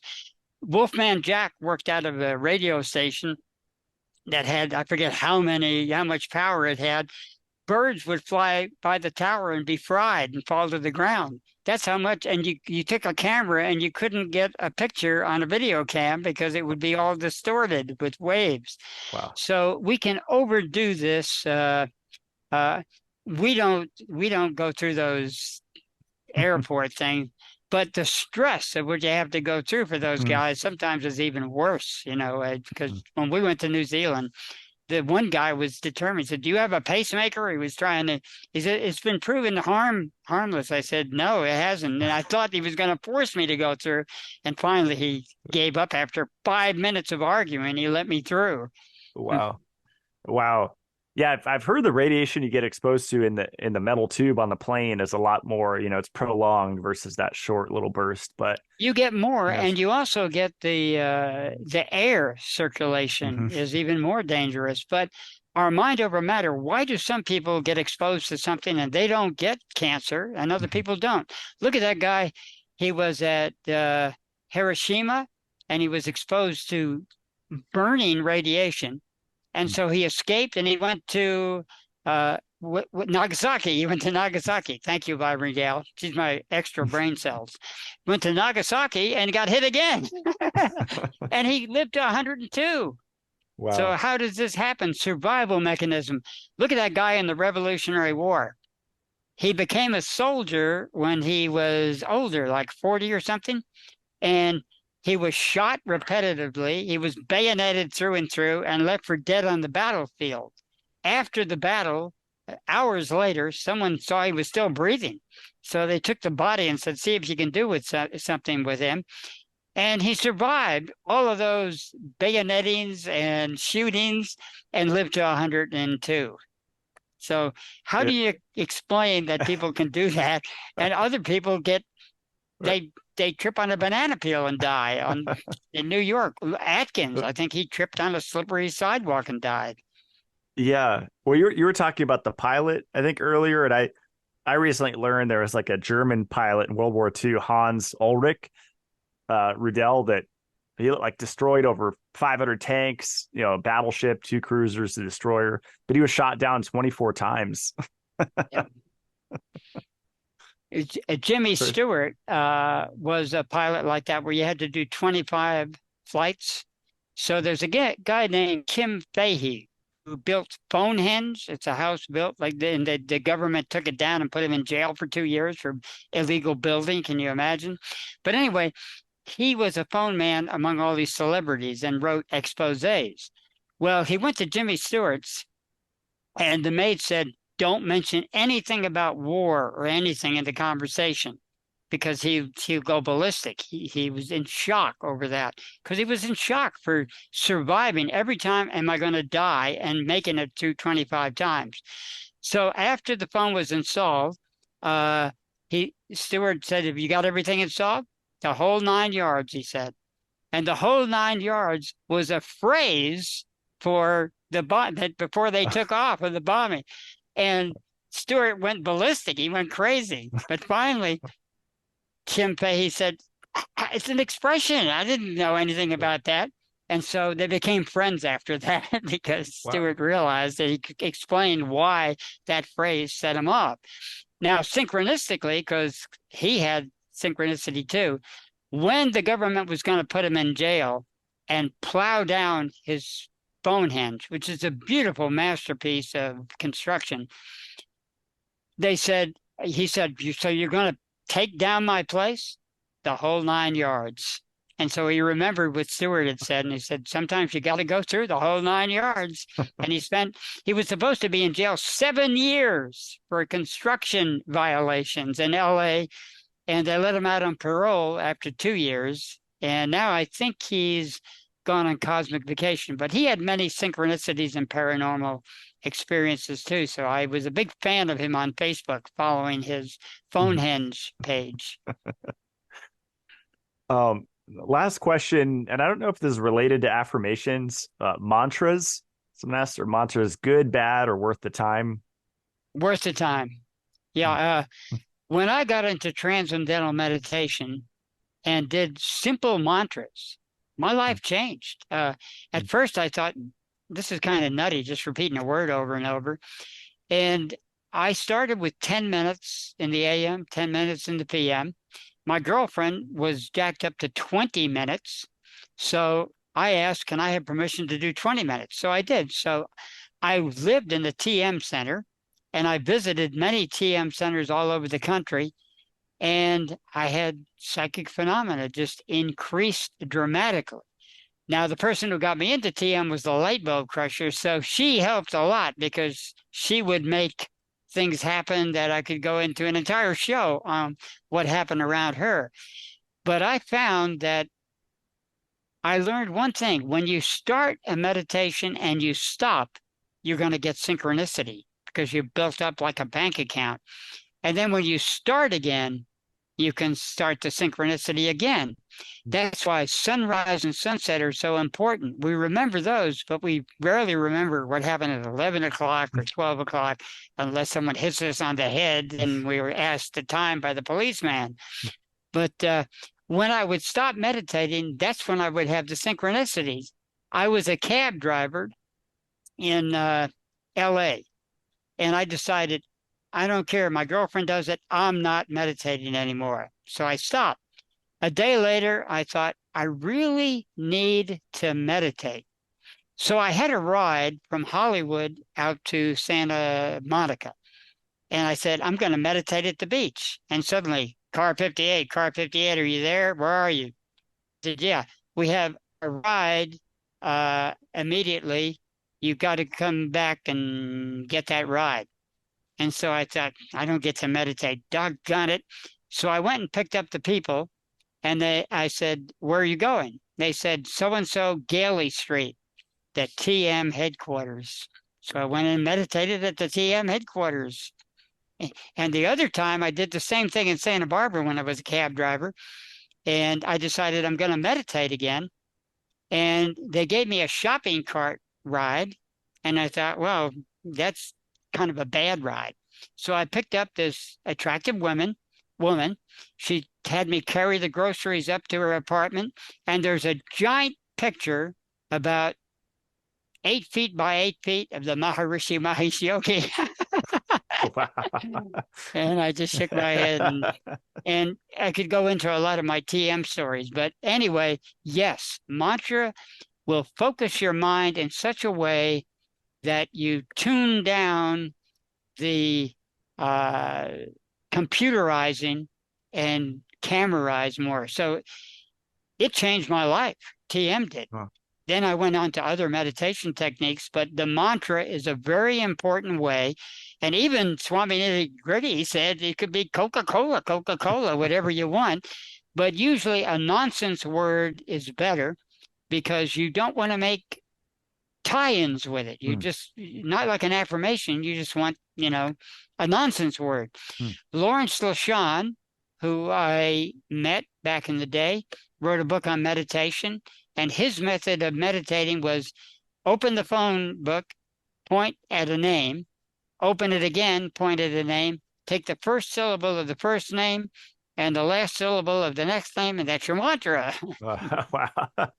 And could that stop people if they have like racing thoughts, I would imagine, just getting into yes, and it can actually, without putting out the affirmation, your super conscious wants to give you good things. Your subconscious often wants to give you bad things. And so the superconscious will win out, and you don't even have to ask for it. It just happens. Wow. That's pretty cool. The Delta card in the Tarot is the Fool. The first card is the Zero God. What is the Fool doing? He's stepping off a cliff.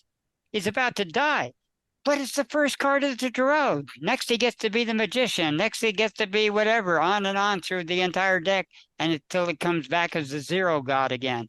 So the Zero, or the Delta brainwave, is the proving ground, the beginning of it all, even before you do affirmations. Affirmations are at a lower level than the mantra. Once you get to the level of zero and mantra, you're basically saying, give me what's best for me. I may not know. As Swami Nitty-Gritty put it, all your good and lousy desires will be granted once you realize you have that power. But why not just be a tool of the environment and the higher environment on all the realms, levels, whatever you want to call them, and live the life of more power than you can even imagine. So yes, I'm a fan of mantra. And you said supraconscious? Is that the word you use? Yeah, the superconscious. We basically have levels. Even Carl Jung went into this. He wrote a book on the chakras that was very amazing and very, very accurate in that we have different levels that we go up into super consciousness and different levels of racial consciousness, super consciousness, and all of these things, and explain things. Jung really knew a lot about how synchronicity worked. I'd already discovered it on my own, but I became fascinated with synchronicity, Paul Camber's seriality. When I got into the I Ching and saw how things would happen when I did a reading, I realized that that synchronicity is a very real thing, and it's instead of serial reality, it's a serial reality where it doesn't have, you think of something and it occurs, but there's no seeming connection between them. I've had that happen so many times. Vibrant Gal can tell you, I think of how am I going to find that out? And then someone sends me an email with the answer. As a therapist, people would wonder, how do you know so much about that problem? I just read about it before you showed up, but I didn't tell them that. It would detract from my reputation, right? But actually, I was learning about it just before they walked in the door. And how the heck does that happen? Yeah. When I grew up in San Diego, I used to have a friend that moved to Hawaii since then, but I remember I was annoyed because we were hanging out, had lunch and we're hanging out at the park or whatever, and he was just paying attention to every word that someone would say when we walked past and looking for every single synchronicity. And I remember just feeling so annoyed and just feeling like it wasn't a practical way to live life. Like, I want to make more money and just have more free time. And how is this going to lead to? And I was right. I mean, I did getting less airy and more practical at that point in my life did move me forward. So I had a friend named Henry Carner, and we knew that the words would create reality. But we agreed to do it an hour a day because we knew we'd be in a fist fight if we continued doing, you said that, you said this. But Henry got so good that at one time he came into the health food store and how's business? So. What's not selling? What's the worst thing that you haven't been able to sell? I said, see that bottle of shampoo? That's been here before I started managing the store. Okay, come around the corner, put your hands on it, feel it, put the vibes there, and set it back. And now watch what happens. Next customer walked in, picked it up, and bought it, just like that. Wow. So it happens. Now, fast forward to when I met Master Chen. Henry Carner had a phrase. And I again, my brain cells have forgotten it. Whatever the phrase was, I quoted it to Master Chen, and he said, "Yes, but he was only interested in material gains." So how did Chen know that? Wow. Well, Adam, this was awesome. I think we're just about at the 3-hour mark, which is I'm glad I got back into coffee. I think you inspired me. I don't have cocoa or cacao in it. I have a maple syrup though. I've been doing like maple syrup and MCT oil, and that's it. And then 2 shots of espresso. And I feel great on it. So yeah, it's good. And again, a lot of it is mental, what we get. I get a boost out of it. It helps me. Sometimes I get more of a boost out of tomato juice than other things, but it's become a part of my life. Swami Nitty Gritty got me into it when I was in my 40s, and I haven't looked back. But before that, I only drank a coffee if I had to drive all night for 2 days straight, road trips like that I did. Then I would be forced to keep from falling asleep on the road. But I hated coffee. I tried to mix half and half milk. That didn't work. I preferred the milk. I was a heavy milk drinker. And when he got me into it, it started. And now every so often I get off it for 5 days to see if I have any headaches or any of that things. I never do. I feel sleepy. I lie down, take an extra nap, but I've never had any ill effects from it. So why not? yeah, same here. And it's funny. I think we were talking about it before we recorded. Like, people will demonize caffeine, but I mean, there's so much in coffee that it's not just the caffeine in isolation, right? Johns Hopkins actually said the miracle cancer-fighting ingredient in coffee and in tea is caffeine. Wow. That's exactly what it is. So it's a potent drug.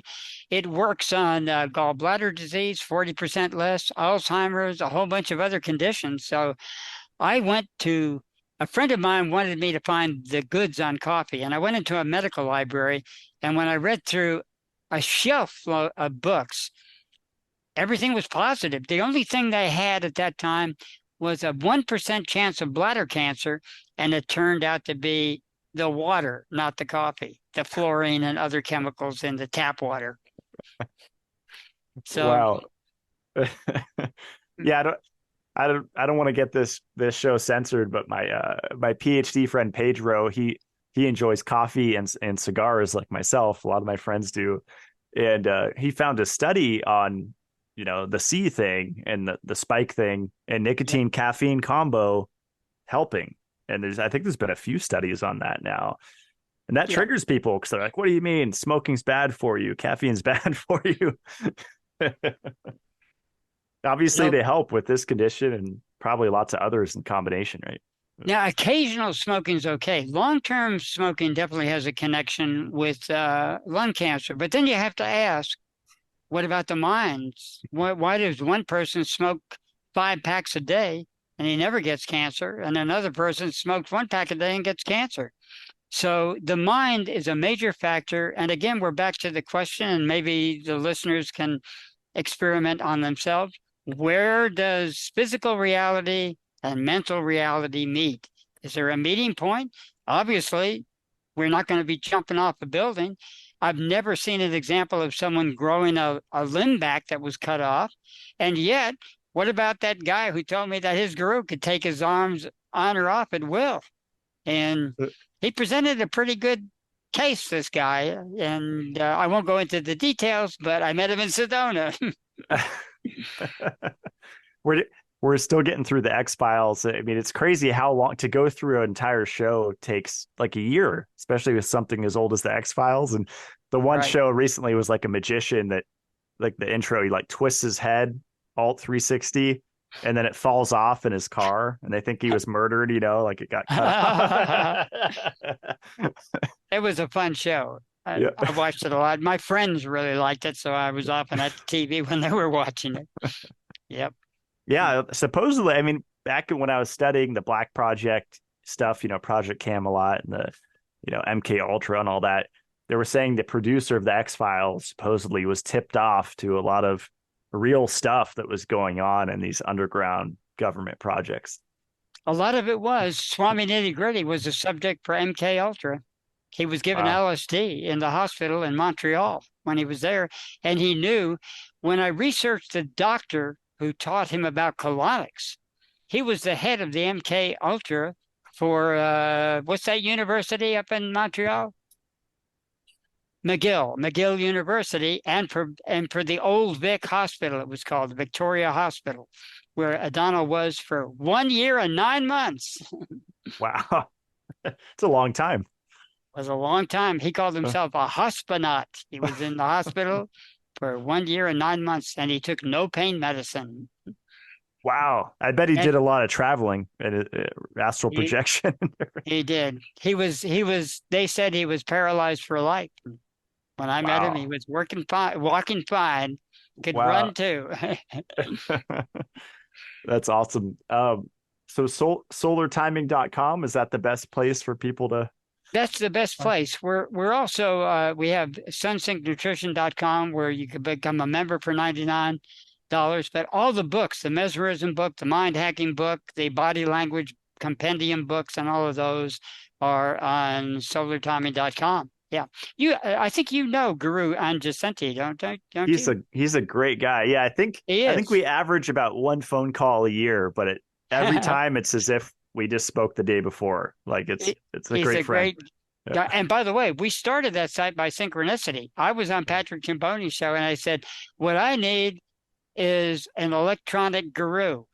I get a phone call. I'm him. My name is Guru, and I'm an electronic expert.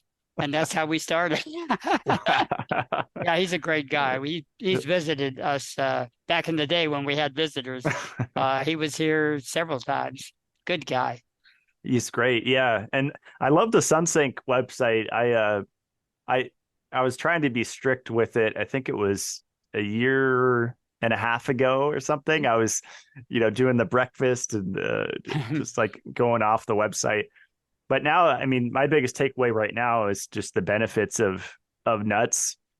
And it's so funny because in my health community on social media, it's 90% hate with nuts because if I it's know. not the anti-nutrients, it's that almonds take a whole boatload of water to grow. And so they're not environmentally friendly. So you shouldn't eat them. I mean, I see on every angle people are anti-almonds.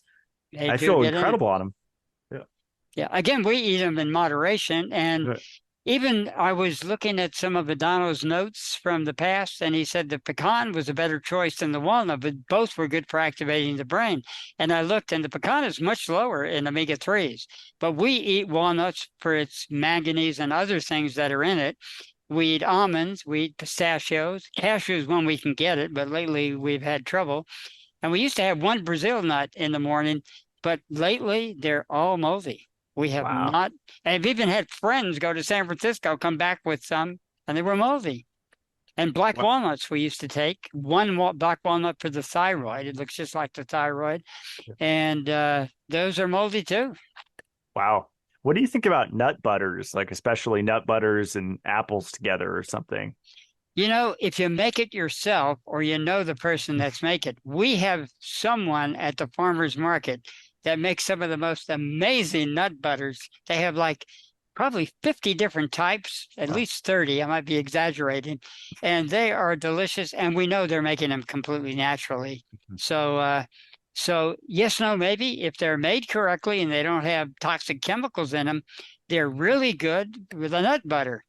Maranta used to be good, but now they add some kind of other fat in there that is not good. That used to be just a natural nut. Last time I bought it, I just assumed, which is dangerous, that the label was going to read the same after all these years. So I turned it upside down and it mixed. And normally you have to mix it. And I didn't think about it till I tasted it. And we returned it. We said, this is not the product that we were buying. So I don't Yeah. use Maranta anymore because they've gone downhill. Yeah, I remember, I think it was back in high school, I was learning about peanut butter and the processing and usually how the bugs get into the machine and get ground up. So now I'm worried, the bigger a company is, the more skeptical I am if I'm getting insects mixed in there, right? Yep. And you have to be careful too. Aflatoxins, but aflatoxins occur in anything stored. So when corn is stored, when grains are stored in silos, you have a chance of getting aflatoxins. Why do some people die from it and some don't? We've eaten aflatoxins. Some of those nuts have them on. So it's common. Again, the mind power. Plus, if you taste mold, we spit it out right away because we get mold sometimes in figs. We get them sometimes in dates and sometimes in other places. Brazil nuts lately are terrible for it. What other nuts? We've had a couple other nuts that we've been pine nuts, and then pine nuts are coming from China, where they've had different exposures of heavy metals in them too. Wow. Yeah, it's funny the whole mold-free coffee thing because it's still really popular, third party lab tested. And I try to educate people, just look for a roast date, right? Like if it doesn't have a roast date, your eyebrow should go up, right? Good idea. Now you kill the mold with the coffee processing too, if you bring that water to a boil, but it has to come to a boil to do that. So we don't worry about it too much, but we do buy. The mechanic in the family here is Vibrant Gal. She grinds the coffee beans that she gets organically in a popcorn grinder, and then she mixes it. And basically, we start from scratch. So we're doing nothing but natural coffee these days. Before, when I was on the road, it was instant Folgers. I'd use it. Didn't matter. And gas station coffee, I'd go in and say, which one is the 100-mile coffee? Wow. And I survived. Yeah, supposedly the drip processing removes heavy metals. I've seen that. I I've don't know. heard that, especially if you use a paper filter. The problem is when you use the metal filters, the holes are larger and it lets certain things that raise blood pressure and other heavy metals through. So it's better to use a paper filter. Mm. And of course, we use the unprocessed paper one and all that kind of stuff. But Right. Yeah, I'd love to grow coffee and tobacco here. We'll see. I'm going to do the geothermal thing with the greenhouse, and we'll see what we can grow up here in the snow. So. someone tried coffee here in this area. Susie, do you remember? Didn't someone try coffee here? Was it in Goleta? Yeah, in Goleta, someone actually tried it. I don't know how it's going. They were growing coffee here. But very expensive. Yeah. Maybe if you get the right variety. I think since we spoke, I found some green Yemenese beans, but I haven't roasted them yet to try it. Now that's a midday coffee because the true Yemenese band grows on a stunted shrub. So the three zones are tree, vine, and root. And so the Yemenese coffee is actually midday. Often it's advertised as mocha, but it's fake. There's three definitions of it. Mocha meaning a chocolate drink, mocha meaning Yemenese, but not Yemenese, fake Yemenese, and then the real Yemenese, which is a stunted bush, I guess. Right. Wow. Yeah, I'm starting to learn about the local plants here. Like my electrician that helped put up my new solar panels, he knows a lot about the local flora, and he was saying the mullein grows like at burn piles, because we just burn stuff up here in Idaho to burn our boxes, and the mullein will sprout up the next year because it loves the fire. And he's like, that's great toilet paper because it's super soft, if you ever need it. Amazing. Or you could smoke it, it's good, it's supposed to clear the lungs or whatever. But I have various survival books, and a friend of mine ran a survival boot camp, actually, Ray Rossi up in Flagstaff. But I'm a bad survivalist, but I know a lot of tips I've learned, but I don't think I'd do too well out in the woods. Yeah, I always think about toilet paper. I'm like, okay, if I couldn't get propane, okay, we could probably figure out solar shower or something. But toilet paper, what am I going to wipe my butt? Now I know I'm surrounded by mullein. Yep, sycamore trees. Here, if you go out, the leaf on one side is so soft. I found that out when I was out in the woods and had to take a dump. And so I realized how soft those leaves are because you do it with another leaf and you're going to scratch yourself. But a sycamore leaf works well. And I'm sure there's a lot of other things in nature where you can do it. Just avoid a nettle leaf, right? Now, I have real survivalist friends who live in Bellingham. King Kahani is the name he goes by these days, and his wife Sherry. They don't use toilet paper. They use European. Wow. They say, when I would visit them, they'd say, we put toilet paper in because we realize you use it, but we never use it. Sherry would send me letters on old pieces of paper. She'd fold into an envelope. She was into total ecology. And so wow. I've lost track of them now. But they could survive any place. They could go out in the woods, and both did at different times in their life, and just live off the land and never have to see a human being again. Wow.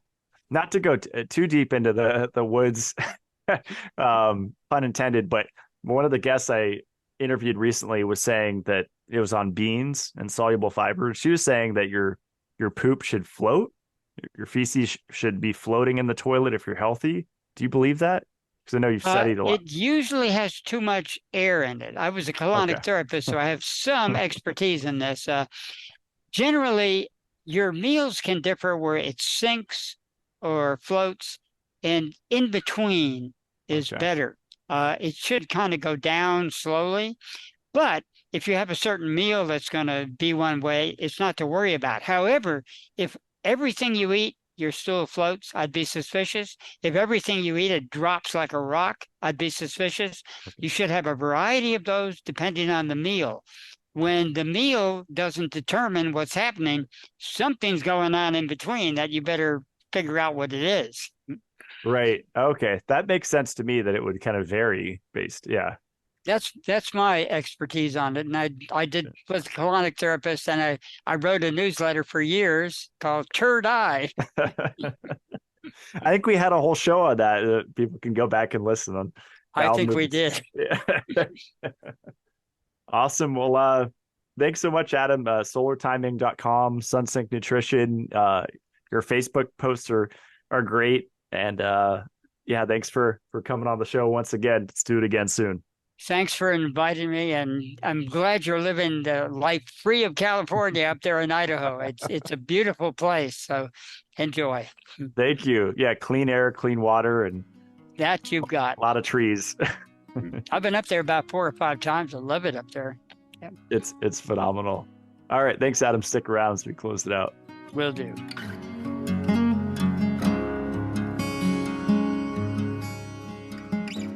That is all for today's show. I just want to give a shout out, like we did at the start of the show, to Patrick Timpone and One Radio Network. Similarly to Adam Bergstrom, I didn't see eye to eye and agree on everything with Patrick Timpone. And like I said, we butted heads for some reason. Maybe it's because everyone thinks their own podcast is the best. I think mine's pretty unique with the suite of unique guests. I notice a lot of podcasts will have my guests on later. So I think I'm being watched by a lot of bigger names. I think Oscar Wilde coined the phrase, imitation is the sincerest form of flattery. So it's interesting that I'm setting the tone for a lot of the podcasts out there. I put a lot of time and energy into finding really unique guests and doing my best to have a lot of diverse perspectives on so that people can make their own decision. I think too many podcasts are echo chambers where it's all the same ideas and you're not hearing any alternative views.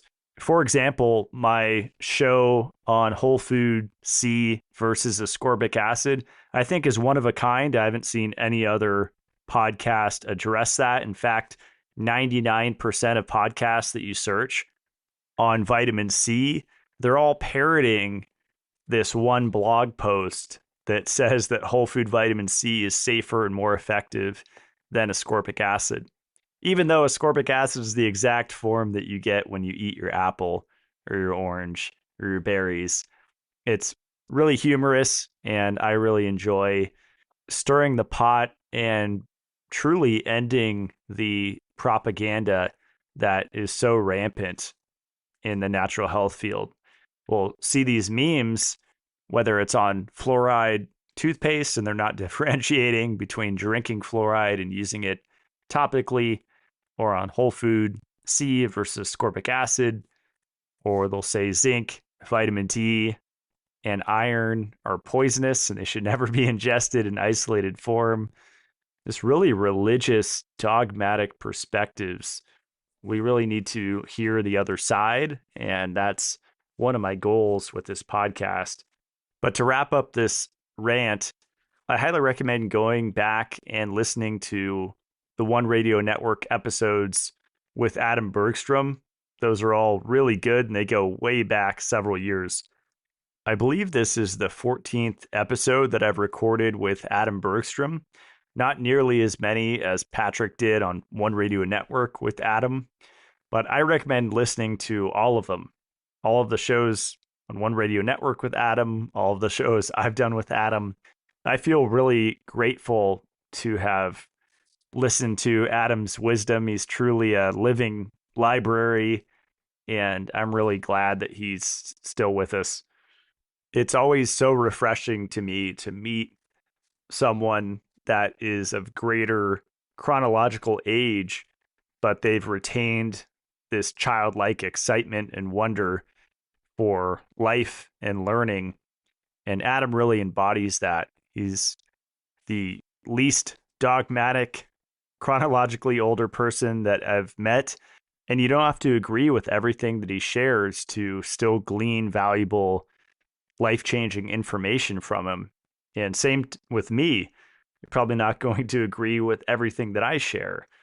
And that's perfectly fine. It's human. Could still respect each other and still take what we like and leave the rest. I think that is a rare ability now in the natural health community. From my observation, people either take all of it or leave all of it. And I think that is a grave mistake and the reason why a lot of people don't advance in life or with their health. So if you want to check out Adam's websites, sunsyncnutrition.com and solartiming.com. Solartiming.com, you could purchase his eBooks, his really interesting ones, different perspectives that you're not going to hear anywhere else. When I moved here to Idaho, the potato state, I had a lot of fun reading his book, This Spuds for You, all on the benefits of potatoes. Ebooks are how Adam and Vibrant Gal make their money. So if you want to support their work, that is the best way. Head over to solartiming.com and purchase some of his ebooks. My website is matt-blackburn.com. You can check out my CLF protocol up top there. That's calcification, lipofuscin, and fibrosis. That's a very nuanced approach where I talk about getting too much vitamin D or too little, how those can both contribute to calcification. Also, lipofuscin and the dots that I've connected so far on lipofuscin and fibrosis, which is scar tissue buildup, which is the end result from inflammation. And it's usually overlooked, and it's something that we have to stay on top of. I like a combination of systemic enzymes and manual therapy, whether that's with deep tissue massage. I have a Brio Sport massage chair that I really enjoy using. It's an 18-minute session, and it really does work. I'm not affiliated with them. Tools such as the rapid release technology, I really like that one. It's battery operated now, which is easier to do it remotely. Or you can look at the Hyperice company, now found at Best Buy, and there's a lot of options out there. But it's really important to stay on top of it, especially on the legs. If you're an office worker or a truck driver or a taxi driver, Uber, Lyft, you drive a lot. Really important to hit the IT bands and really keep the legs alive and functional. We definitely need blood flow down there, and the meridians run up and down the body, and we definitely want to keep those channels clear. So hitting the thighs, hitting the calves, the whole leg is really important and usually overlooked. And then you can click on shop and see all of my recommended products. And this is one of the ways I make money. These are all products that I use and enjoy and have benefited from. I recently made a post on the Ketone IQ exogenous ketone shots. I interviewed one of their founders, Lat Manser, on the podcast, and I recommend going back and listening to that show. It's really interesting stuff. I dove deep down the rabbit hole earlier this year on the difference between R13-butanediol exogenous ketones and ketone esters. So this is technically in the literature, it's called a ketone diester. But a lot of the exogenous ketones out there are ketone ester salts, and they taste really bad. And I don't feel as good as I do taking the 1,3-butanediol. So that's something that I want to expand on more in the future on this show, have a whole episode on the difference, because I think these can really benefit a lot of people. You don't need to kill yourself changing your diet and restricting carbs if you can get the same benefit by just taking exogenous ketones. And that's triggering to a lot of people that a supplement would be better than just doing it naturally. And there is the monetary aspect. So if it's out of your budget to stay on these, then sure, a ketogenic diet is definitely a more affordable way to go. But if you want to play around with still eating carbohydrates and taking the exogenous ketones, or just using them strategically, like I do often on really long drives, I usually drink one before I record like I did before recording this. And it's just a really nice boost midday, at the end of the day, mid evening, if you're still going and working. It's just been really helpful for my productivity and energy levels. And I do not speak for the company, and this is definitely not medical advice.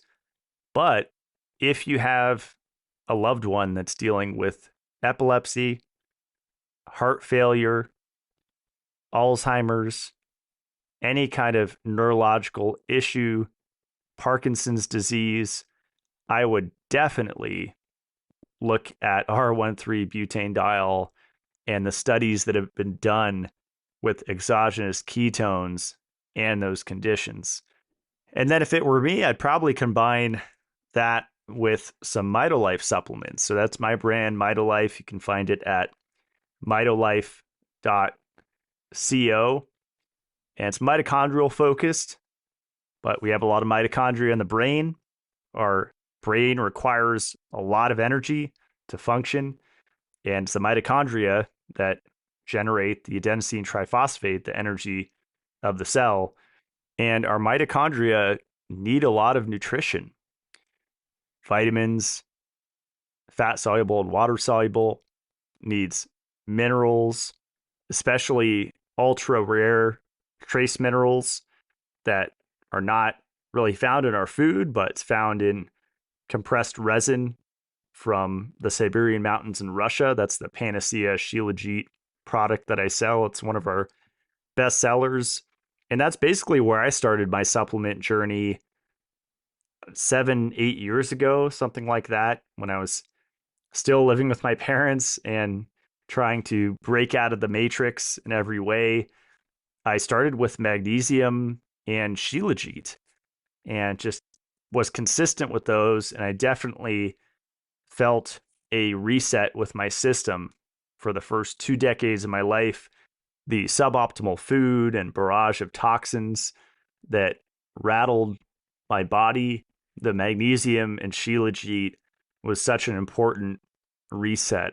I think a lot of people get overwhelmed when they enter the supplement arena because there's just so many options.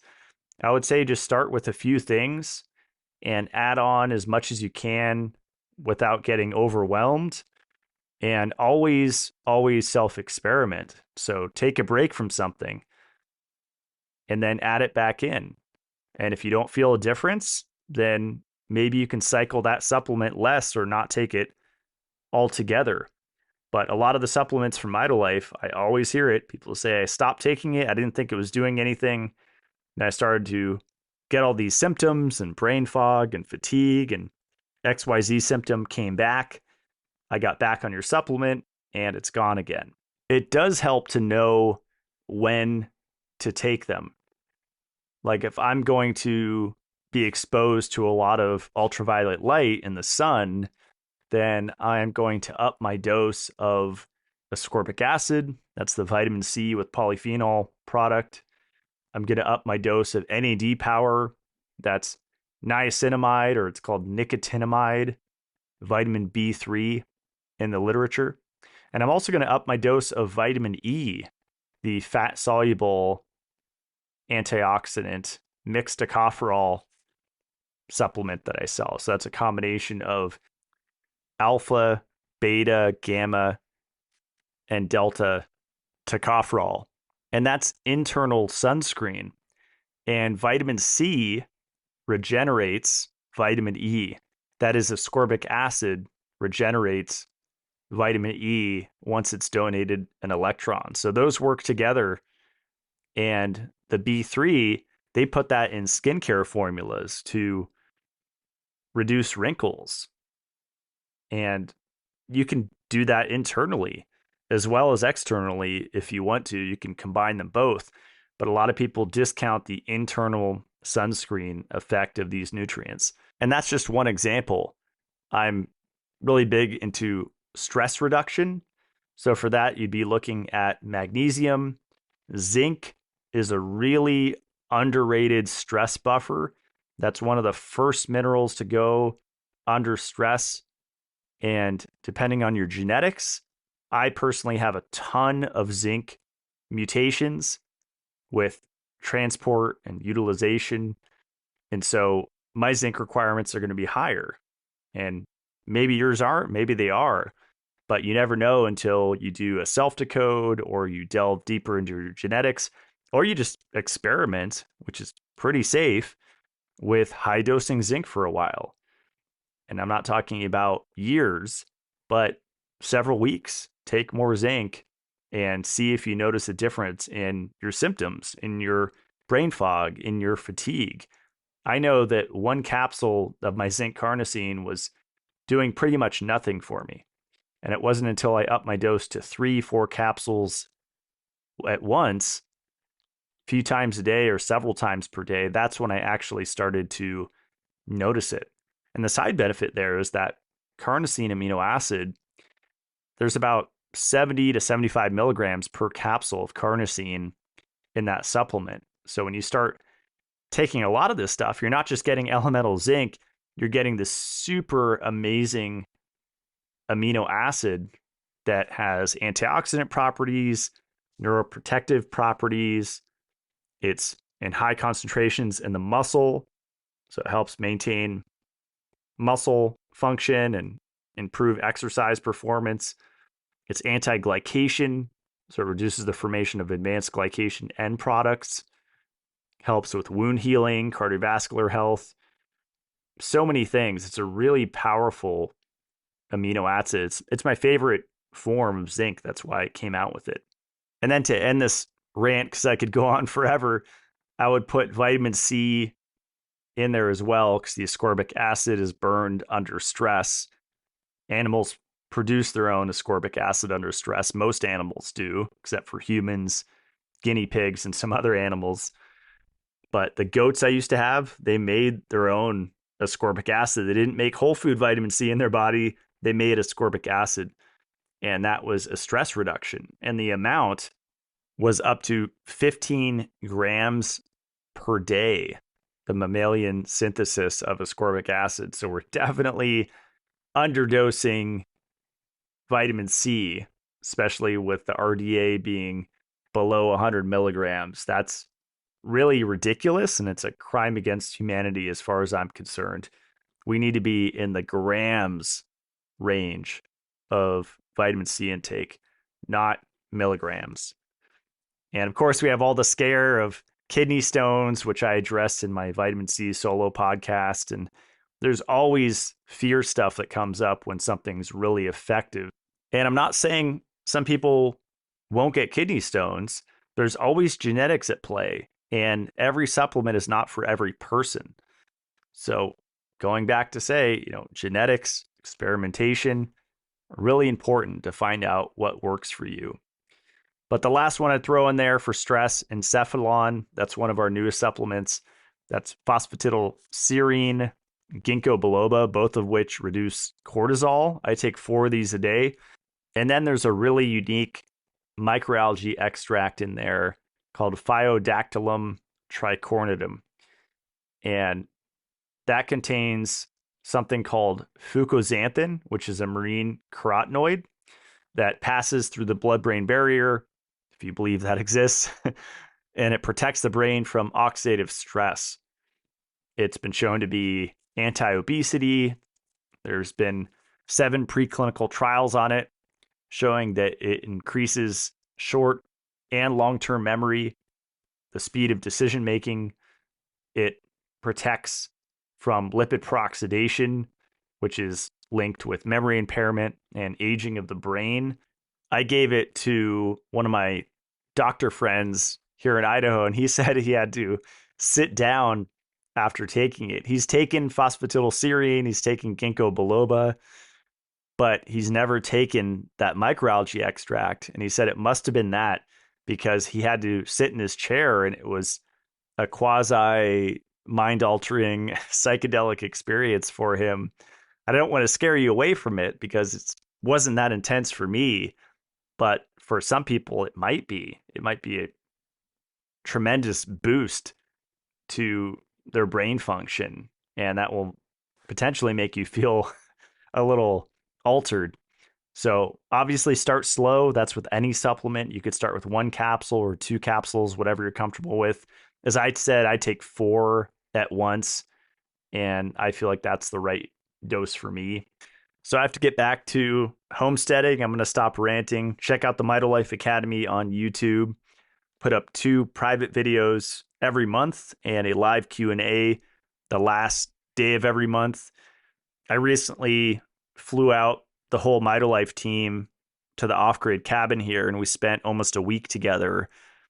And my graphics guy actually walked around the property with me and recorded me talking about all the different devices and off-grid things that I used on the property. So we did an inside and outside tour, and that will be uploaded to the Mitolife Academy. So if you remember, look forward to that. A lot of people are curious how the off-grid property is set up.